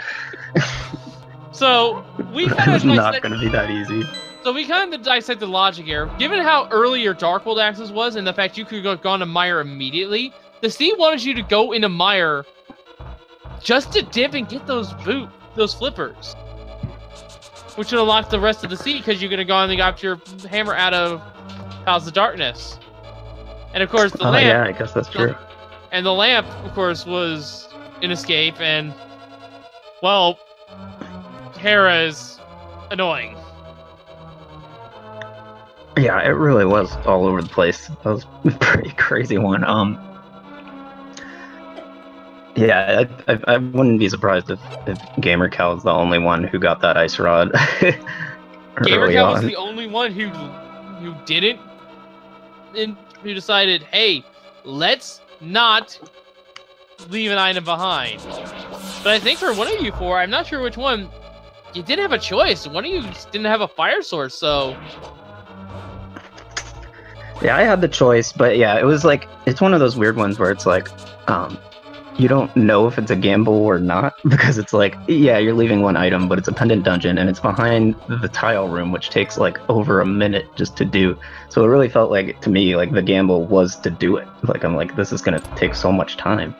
And so I'm just like, you know, I'm just gonna dip here, and I feel like a lot of people felt that way and got completely baited.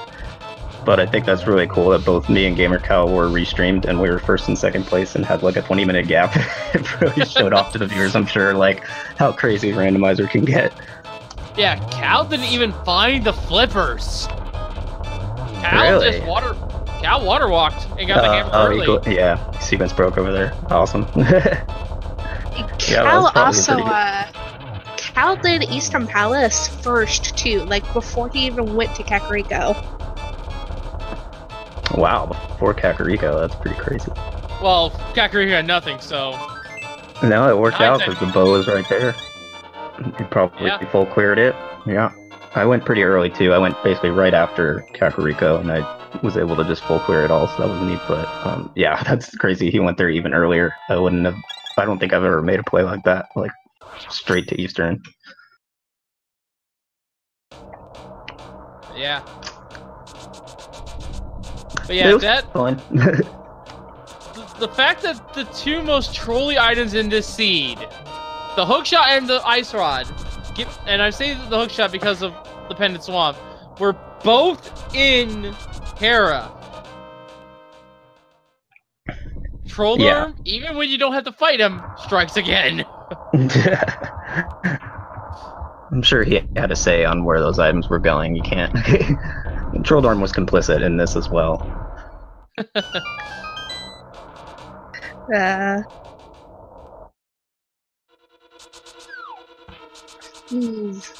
Retro Cat skipped Hera on their way up to Turtle Rock. Yeah, and Frostbite has gotten the ice rod, is in Ganon's Tower.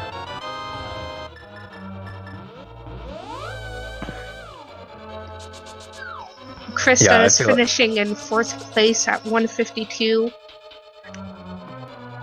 And Hungry Hippo finishing 7 seconds later, 5th place, 152.37. We're starting to see the runners trickle in. Shows you how much of a lead GamerCal had. How much of a hold GamerCal had on this meta. On this seed's meta. But yeah, with everything at your disposal, Meyer was just being screamed at. And yet it was one of the last places everyone went to. GamerCal obviously going into it in go mode, because, well, given the fact that Cal was water walking and fake livering everywhere, did not really need those slippers. Yeah, that ended up being a huge time save on this seed. The more I think about it, I'm like, yeah, you really, you really could just get everything that way. Especially with all the boot stashing. Yeah, no problem. I never go for it because it's so long to set up, and I don't like sequence breaking too much in general, but yeah, that really paid off on this run. Oh yeah, it paid off in spades. But yeah, anything you want to say about this seed in general? I honestly had a great time until Ice Rod. I think you guys probably saw that I was like, I didn't think about it. I thought I was in go mode when I found the hammer and pod, and then I realized, oh no. I still have so much left, and I don't have the ice rod. I ended up having to go back into pod because I like left some chests in the back. I was like, so it was fun. I had a good time until then. And I was like, oh no, where is this thing? And basically, once I saw GamerCal finished, like I knew exactly where it was. But I had a fun time. And I would like to read this comment from Chris Owens. But forgot a location, spent 35 minutes looking for ether. That was at the old man. Oh, yeah. That's a rough one. And there is the big key for Frostbite, now going to ascend Ganon's Tower.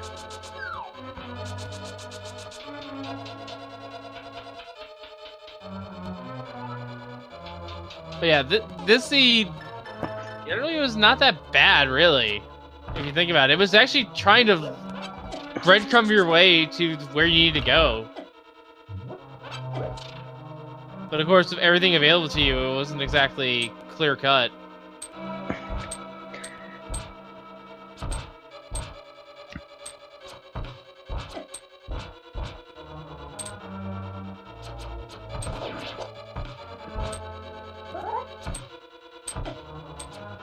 But yeah, like I said, any final thoughts on the seed, Seeker, before you let you go to enjoy the rest of your day? No, just GG GamerCal, and like I said, I'm just glad we got the first and second both on the stream because of how big the gap was. Thanks to everybody involved. Thanks you guys for commentating, and looking forward to the next one. All right. Ready?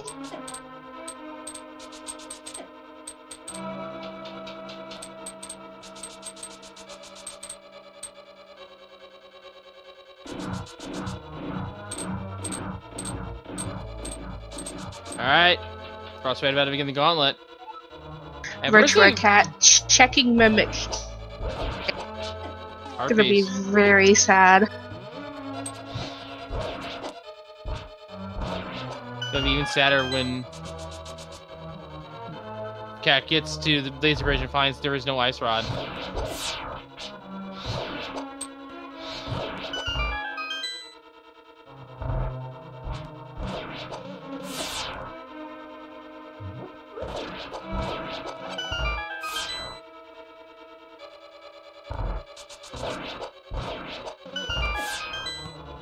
So, overall, I'd say the seed was fairly straightforward.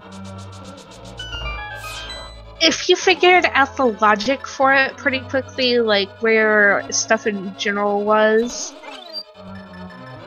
And I don't like Misery Mire. It is one of my least favorite dungeons in the game overall, so skipping it, I would have done that. Yeah, but considering everything we had available to us,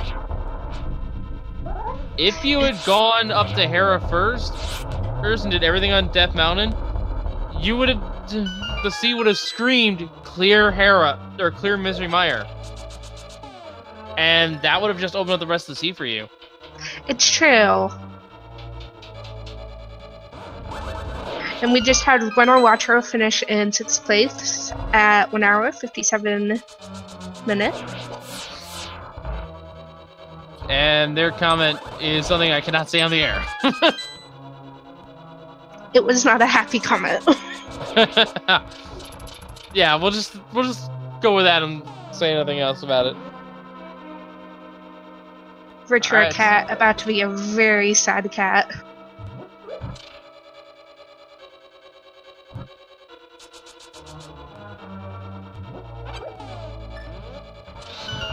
I think this is a, heart piece.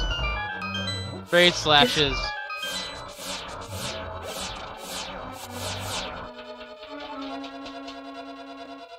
On the flip side, she's pretty much full cleared, so once Virtual Cat does find that ice rod, they'll be able to just zip right through to try next.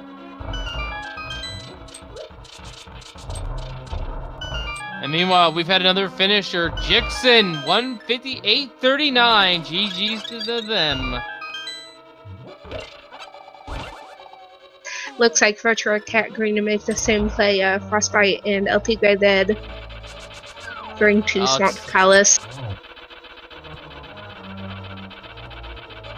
I mean, might start be now thinking it's pedestal. Very true. Oh, Red Mail and Hold On 2. Well, that's where that was. Well, we're fully equipped now, except for half magic. That's probably somewhere in G Tower too. And Argel XD, 8th place, 159.20. 159.32 for BBB Kermit, 9th. And 10th, Bonta, 159.36, a 4-second snipe. Yeah, all the finishers coming in.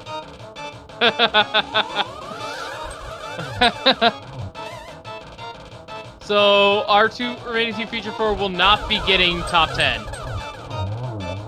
I'm always just happy to finish a race. Yeah.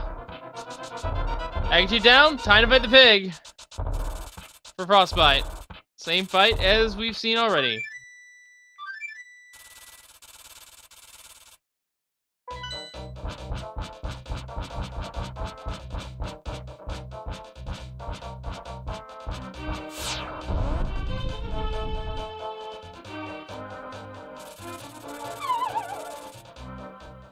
Yeah, where could that book be? It has to be in Gannis Tower. Same thing with the Cane of Burn to the Red Edmurine. We have seen everything else.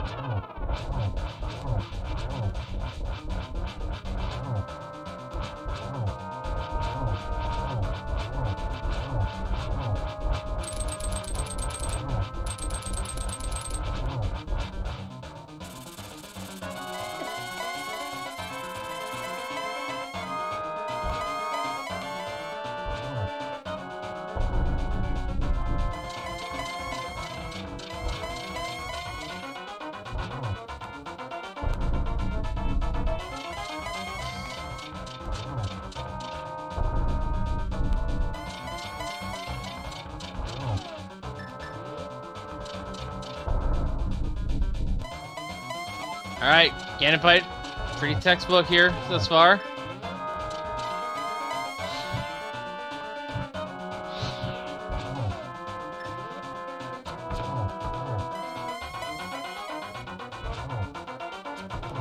And there we go, GG's to Frostbite.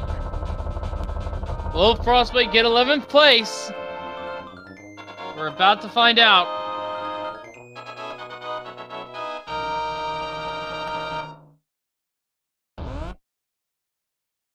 And that is GG to Frostbite. Indeed, 11th place, 2 hours, 1 minute, 20 seconds. 15 seconds later, Ross finishing at 12 with a time of 2:01:35. And ow my ears again!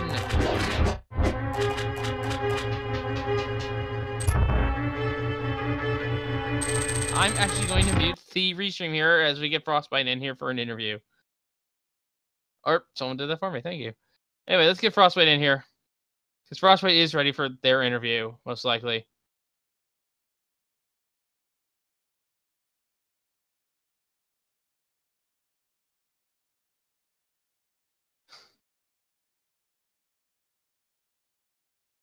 GG, and congrats on your 11th place finish there, Frostbite. How was this seed for you?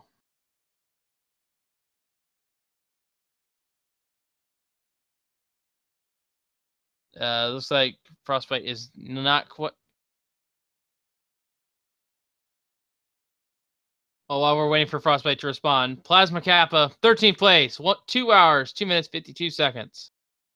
And as always, help requested.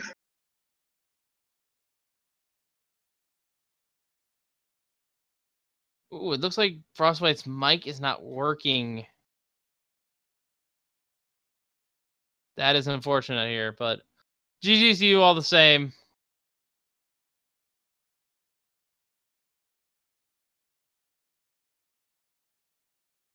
There, I got it. I didn't even look at that. I got it. I'm smart. I'm good at computers. Sorry, you asked how my route was, and my response was, I didn't check the book locked locations because I, in fact, never found the book. But I think I looked at every other spot in the game. I don't know. You could tell I was very happy after I full cleared Swamp. Yeah, it was a mess. My play was pretty good, but like execution-wise. But I mean, I looked everywhere for the hammer, and then I looked everywhere for the ice rod, basically. So. Yeah. Frostbite, correct me if I'm wrong, did you not have a fire source when you initially dipped Hera? I don't know, to be honest with you. I was sort of rattled at the beginning because my dog got under my feet into the cords, because, you know, dogs do that, and he pulled out my speakers, so I was trying to figure out that situation while doing the early game routing, and so I was worried I actually missed a spot in Lake Kakariko, and then I went to Desert on accident because I forgot I hadn't done Escape yet, so I know I went to Desert without a fire source, but I don't know if I went up top. The reality is I would have skipped it either way, so it wouldn't have made a difference, but, and I don't like to go back to places I skipped, so if it was Thieves Town or Hera, it was going to be bad for me. Yeah. Cal, on board, though, did a lot of sequence breaking, did not need those flippers. Oh, yeah. And Ice Rod was, and Cal did not leave an item behind in Hera. Which, by the way, I thought about this in hindsight. The two most trolly items, the Ice Rod and the Hookshot this seed, both in Troll Norm's dungeon. Yeah. Living up to his name. Sorry, go ahead. Just living up to his name is all. Oh yeah, I think my favorite part about this seed was in fact the hash and the fact that the Moon Pearl was located in Link's house. That was amazing. Yes, and while we've been talking, a couple of more finishers. Ilias 24, 14th, 204.17. Chloe Prower, 15th, 205.26. So the top half of our field have been finished. This was definitely a bit of a This was a curveball seed. Yeah. So we pieced together the logic real quick. And it turns out that given everything available to you right at the start in the Sphere 1s, they wanted you to go into Mire as soon as possible. I don't know about everyone else. I tried to go into Mire as soon as I could, but I didn't have the right medallion when I went to that area the first time. I was going to dive it without the cane, though. Well, with the Escape having the lamp and the flute on Armos, could have got the old man. There was your Ether medallion. Yeah, exactly. And if you had moved on and did Hera, you would have got your hook shot. If you did the Mini Moldorm as well, which would have led you to your Cane of Samaria if you got everything else that was available to you. Yeah, that's one of my favorite parts about this game is after I've done a 100% of a seed, going back and looking at maybe like the half hour I could have stopped if I didn't check every single location in the game. But it's like everything, right? So I'm a fairly new runner. I've only been running the game for about 3 months. I mean, I've only played the vanilla game for the first time about 3 months ago. So when I'm on the restream, I'm going to be a little more cautious. Like I check places I wouldn't normally check. But then I you know, going back into that Hera, like I just got the hook shot. East side just opened up. I had the mitts already. Like, there's no way I'm ever going back in for that one item. And then, of course, I actually was hoping it was the pet at that point, so at least everybody would have been screwed, of course. But, you know, it's how it goes. It's rando. Yeah. You were the only one to actually open Moldarm's chest, by the way, at the very end. So, it was very interesting to see the red mail there. Oh, I was memeing it up at that point. No one wanted to validate. I'm staying off that subject. With the way this seed was going, I can see why people didn't want to take an extra 5 seconds to open up another chest. I guess the way I looked at it was the way I was playing, that 5 seconds wasn't going to make much of a difference at that point in my run.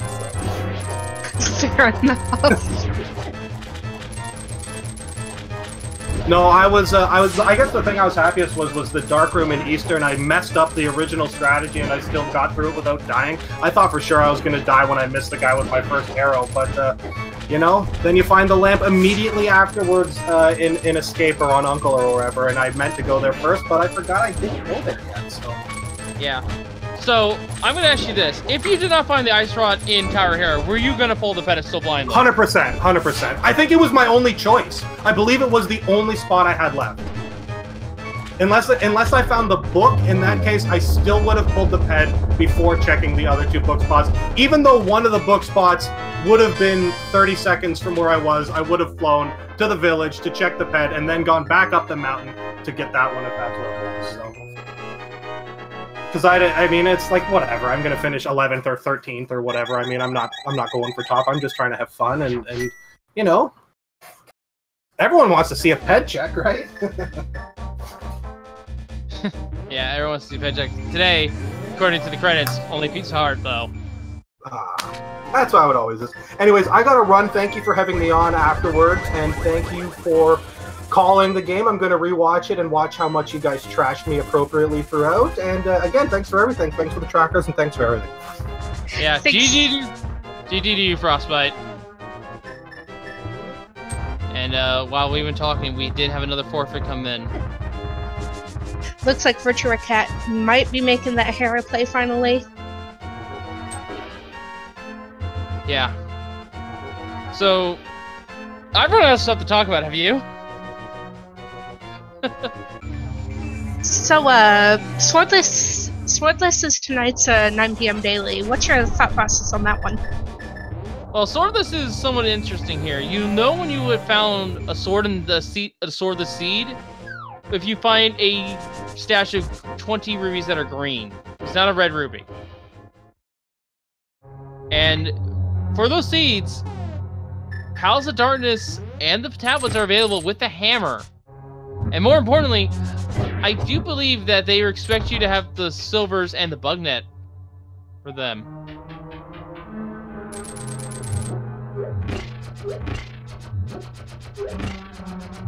So that will be a very high execution race, so that should be a great one to watch.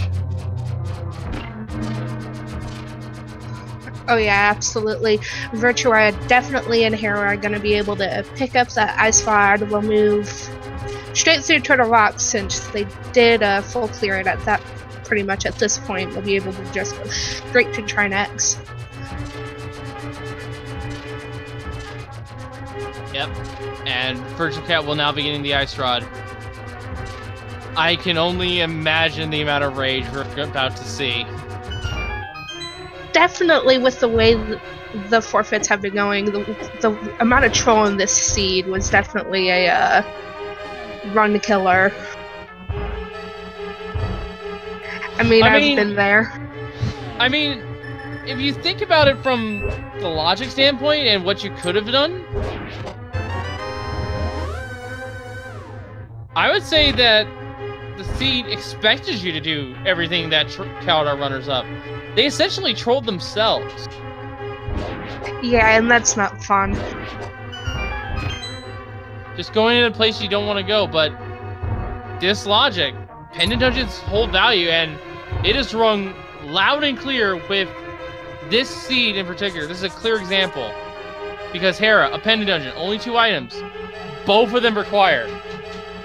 The hookshot and the Ice Rod. And not only that, 2 of the most trolly items in the game as well. At least in this case, with Swamp being that pendant. And, oh, falling down 2 floors. That's never fun.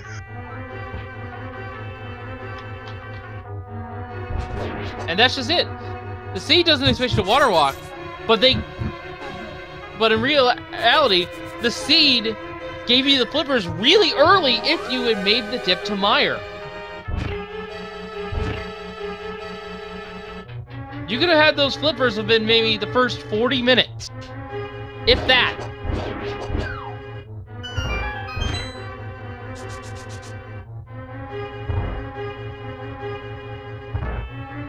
It's true. So it was really... this seed just really played to everyone's weaknesses, really. Ignoring dungeons when you can't full clear them. And ignoring pendant dungeons. Stuff that if you really should be a little bit more wary of. There's the Ice Rod. Virtua Cat. Very mad about that Ice Rod placement. Well, Virtua Cat's down in go mode. Already has cleared Turtle Rock, so just has to go to Trinex. And nobody expects the water block.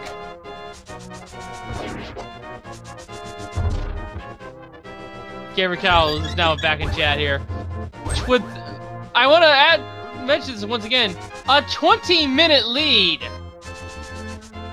You were well and truly in first place.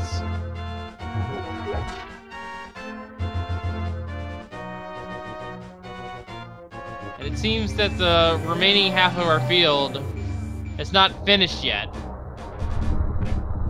Looks like they too have been stumped by this Ice Rod puzzle. Oh, I spoke too soon. Drizzt has solved it. 17th place with a time of 2:14:31. Cognificant 18th, 2:14:39. So we're seeing another trickle of runners coming in. These are probably the people who are doing the seed last. Who just now found the Ice Rod. So we're probably going to see a multitude of finishers. Oh yeah. And as she full cleared up to Trinex, they can basically just go all the way through Turtle Rock. Super quick. Super nice. Yep. Lyra Silveria, 19, 2:15, 25. So slowly but surely, the rest of the field's finishing. We had about 30 racers. About 2/3 of them have either finished or forfeited. Virtual Cat being one of our last few.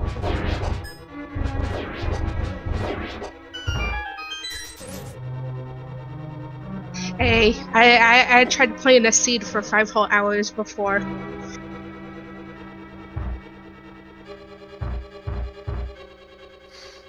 I've commentated in a race for over 5 hours before, but then again, that was the combo randomizer. Ooh. Ooh. Yeah, that one was not a pleasant one to do. Just saying. It doesn't sound like a fun one to do. I mean, it's interesting at the same, but yeah, it gets trips you up.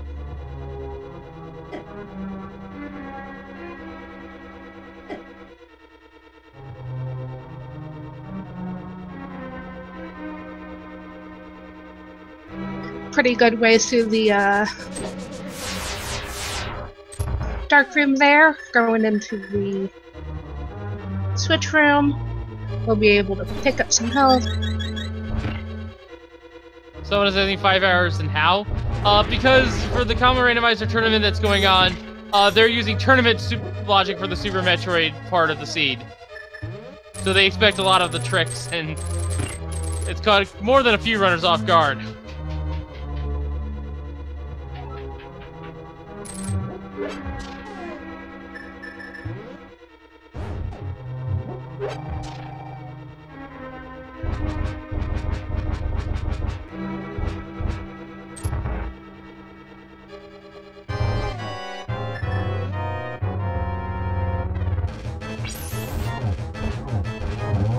If I were racing instead of commentating, I'd probably be behind Virtua Cat right now. Just because of my distaste for Meyer. I mean, my distaste for ice would have kept me out of there, so... Everyone has those things they don't like doing. Also, I still can't water walk. I've only ever flippered successfully once. And don't ask about my bond jump. I can't hammer jump, but I can still do dark rooms and fake flipper, so... I'd be an okay finisher, but probably not a sub 2.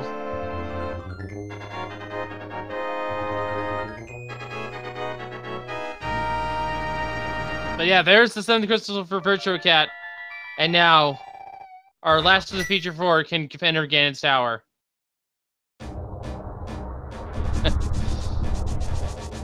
Yeah, Gearcow has a lot of tutorial videos if you want to learn some tricks. For a Link to the Past.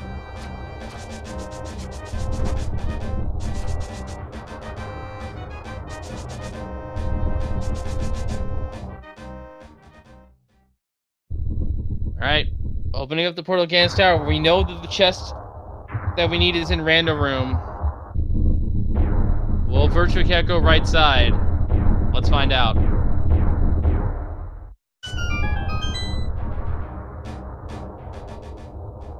To me, go right always is a bit of a gamble.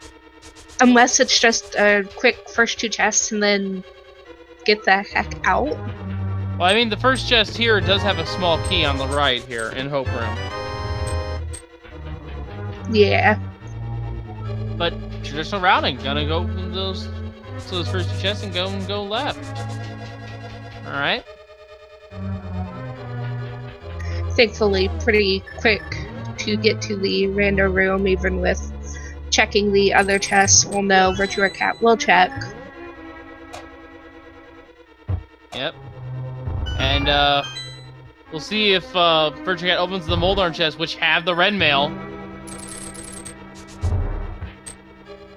It's always nice to find the last piece of mail or shield right before you have to go fight Ganon. Yeah. And really, there's nothing that Virtual Cat will need. Ooh, a nice dash to kill the last two.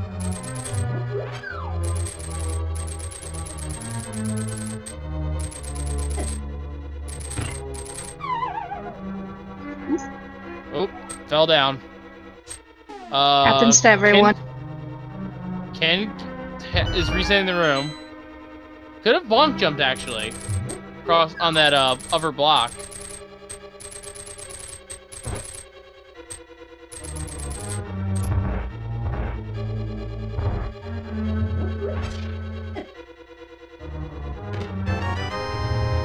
Kinda wonder if anyone did go full right. Probably a few people did.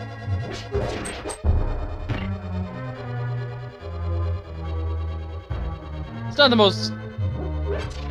It's not too crazy to think that with a small key in Hope Room that someone would go right side and check those chests.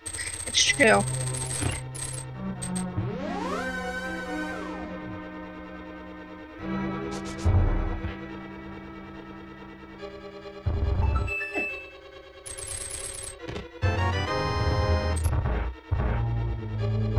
And here we go, random room.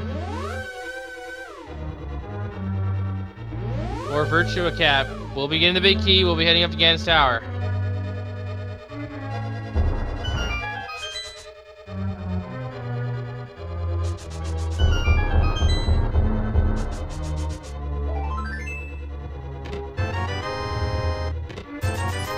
Meanwhile, we have another finisher, knock 20th time at 2:22:01.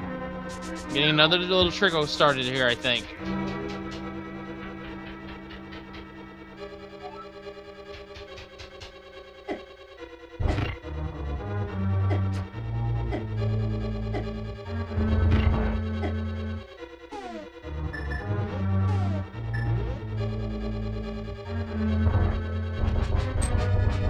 We actually only have 4 racers left still participating. Including Virtua Cat here, so.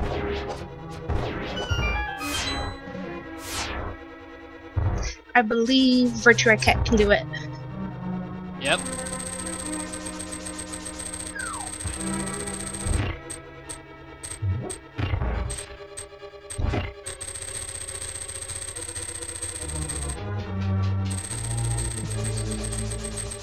I only just now realized Gamercal left a comment on this.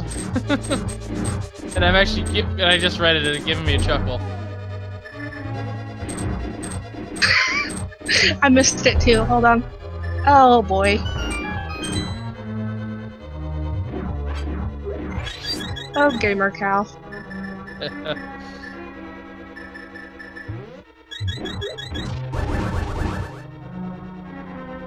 Richard Cat using the restock room. And Cal is... Someone was asking what the comment was? I don't know about you, but I had fun.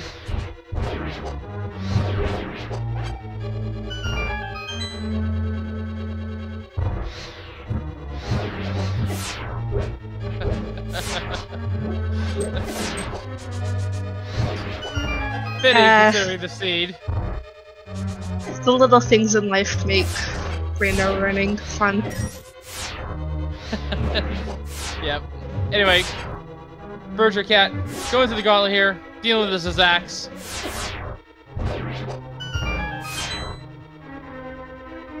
Getting shot by those BMOs.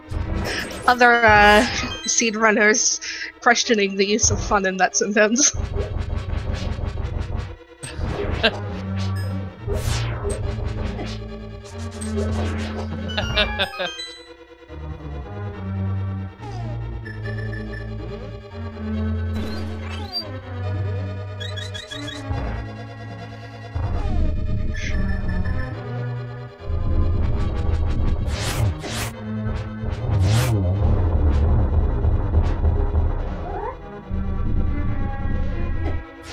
Alright.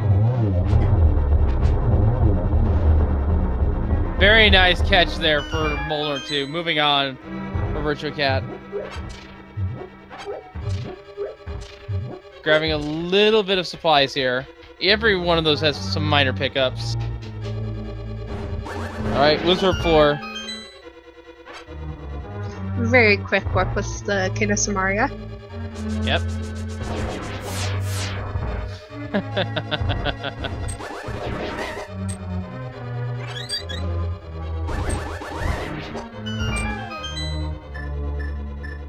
Did not get the second set of Wizrobes done in one cycle, but nice recovery.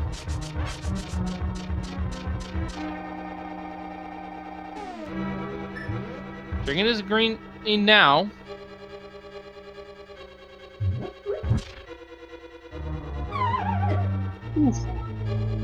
Ooh. Will Virtue have enough time? I don't think so with that pause. Yeah. Cat's gonna have to wait just a little bit longer here.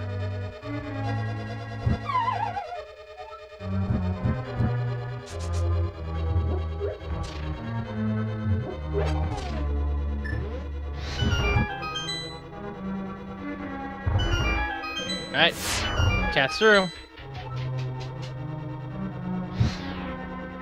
I was a little worried there. Alright, Cat is now at the top floors.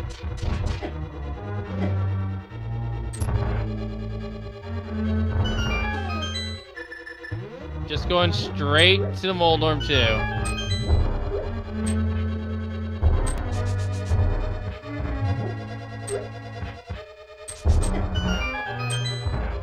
There's the trouble with the bomb.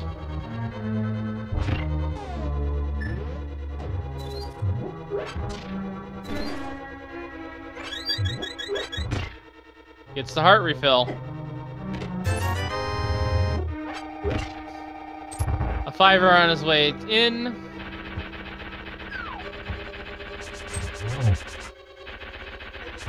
Dash Strats.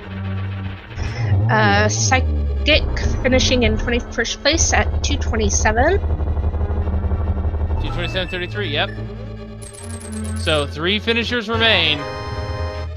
Red mail now for Virtua.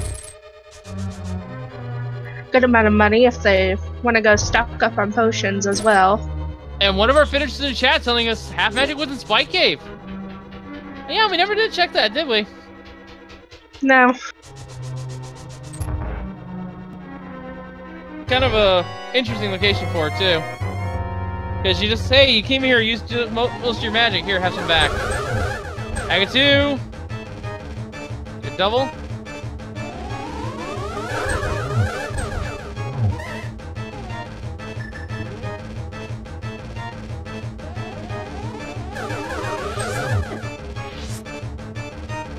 Deciding to use the bug net. Bug net strats. I approve. Virtua Cat.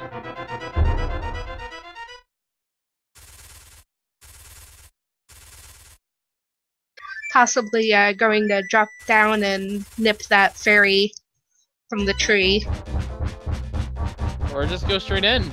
With the red mail, this is pretty much an easy fight. Yeah.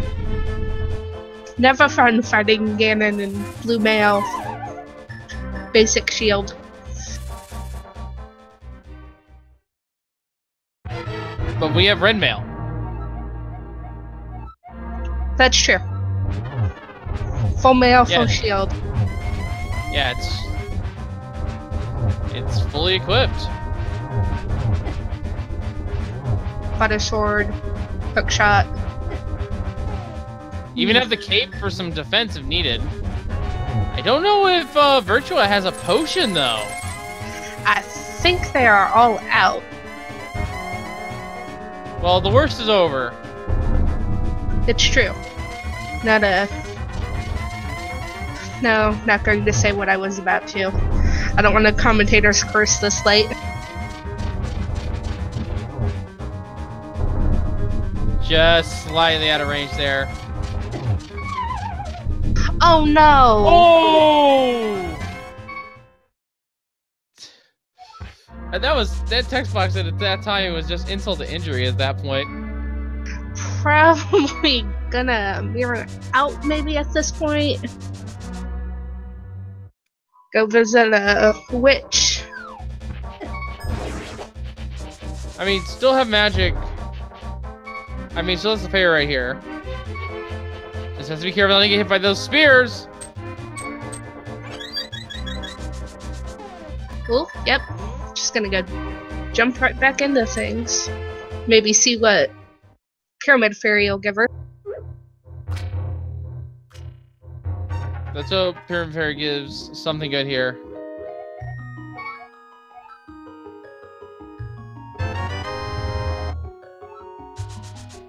Nope, that's a bee in a bottle. D.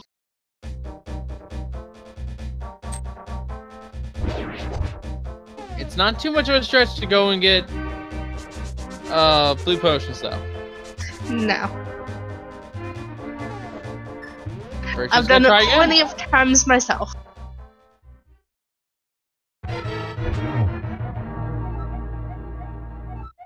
All right.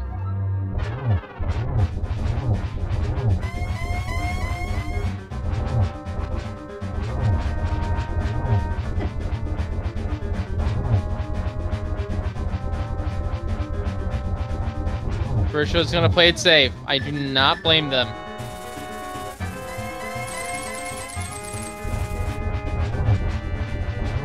That is really good positioning, though. Doesn't need it.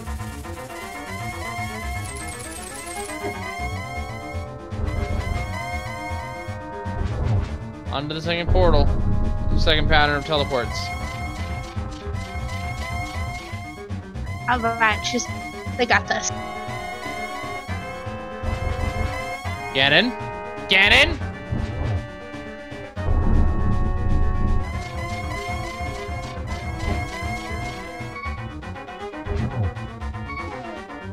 Oh boy.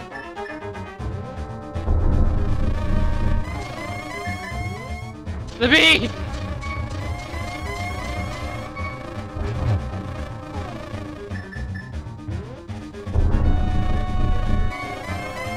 Release the bee!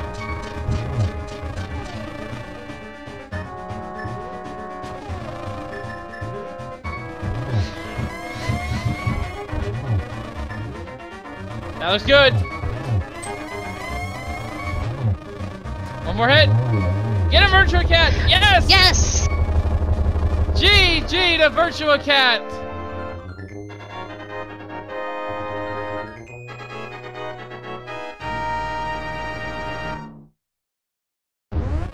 And Virtua Cat,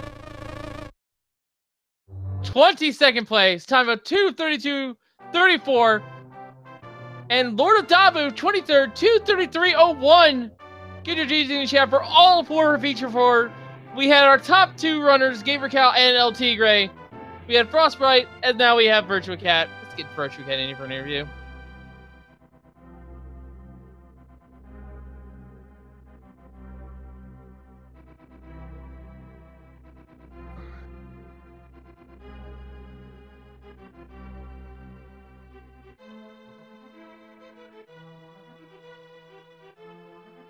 And with that, we only have one more racer still in, and we see that Virtua Cat is here.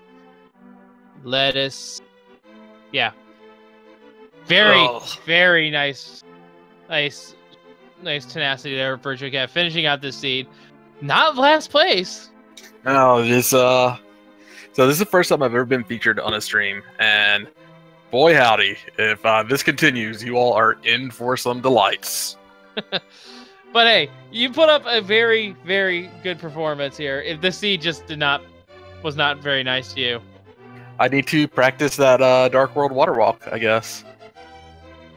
Was it even necessary, actually, because of Nope. the placement of the flippers? Nope. We were doing a little mini tournament for something awful, and I lost my first round game because it was an aggro required, and the other player did the Dark World Water Walk, and I didn't. So it was in my head, oh god, I have to do it this time.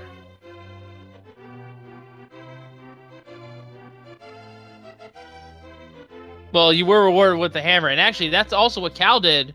Sequence broke over to Palace of Darkness, and ended up finding. But the main thing that Gamer Cal did do that none of you, the other featured runners, did, including yourself. Cal did not. Was it? He did. Yeah, yeah. I knew that pretty much as soon as I saw that ice rod up there. I was like, "Oh man!" It wasn't even that far up. It was big chest, so it was an extra 2 minutes at Hera. Yeah. Although I don't remember which one of you of the Fusion 4 had it, or didn't have it rather, but if I recall, one of you three did not have a fire source when you initially dipped Terra, so it didn't really matter. Couldn't get up, couldn't get the item in the basement, get the big key out. Couldn't get the big key out of the basement anyway. I had it, but I just like, oh well, there's only one item. What are the chances it's going to be something that we need? I mean, the ice hookshot could have been anywhere else too. This seed literally had Moldorm's dungeon holding both of the trolliest items in the game, so Trolldorm lives up to his name, even though you didn't have to fight him. Yeah, I did a full clear on Swamp after diving T-Rock, and I got Butter Sword out of it, but then that fall on Ganon, I'm just like, that was just tilt. Just complete tilt. Basically, Ice Rod was Goma for Gamer Cal. So, did not need the flippers. It did get the flippers out of Meyer, did not need them. Yeah, the only time I actually used them for what they were supposed to be used for was to go into Swamp. I fake flippered over to Ice as well. And yeah, given that the flippers were readily available to you, this was just a very roundabout seed. But yeah, you could have had flippers as early as half an hour. And if you had got them, this could have been entirely different. Because everything was in the first, like, 2 or 3 spheres. You got it? Yeah, everything, I thought that early game I was doing okay for my skill level. And then, basically, once I went up to Skull Woods, I was like, man, I have to do this water walk. And I think from there on, I just got, I got in my head and let frustration get to me. Yeah. You gotta make sure to not get too tilted here in the randomizer, otherwise you're prone to make a lot more mistakes than you would otherwise. But that's part of learning the randomizer as well, is knowing the logic and knowing when is a good time to sequence rig and when is a good time to go make that dip into a pendant dungeon that you don't necessarily want to do. In this case, it was the dip into Meyer, which actually, now that I think about it, was not even a double dip, really, because if you had routed it right, you could have got the Cane of Samaria out of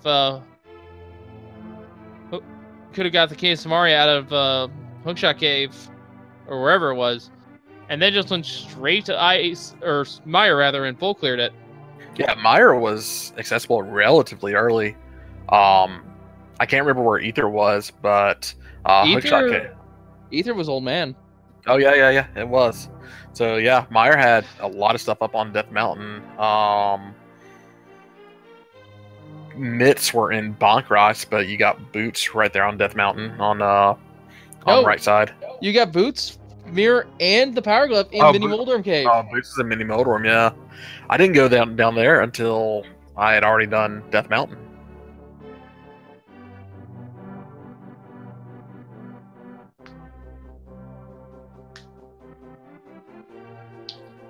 Well.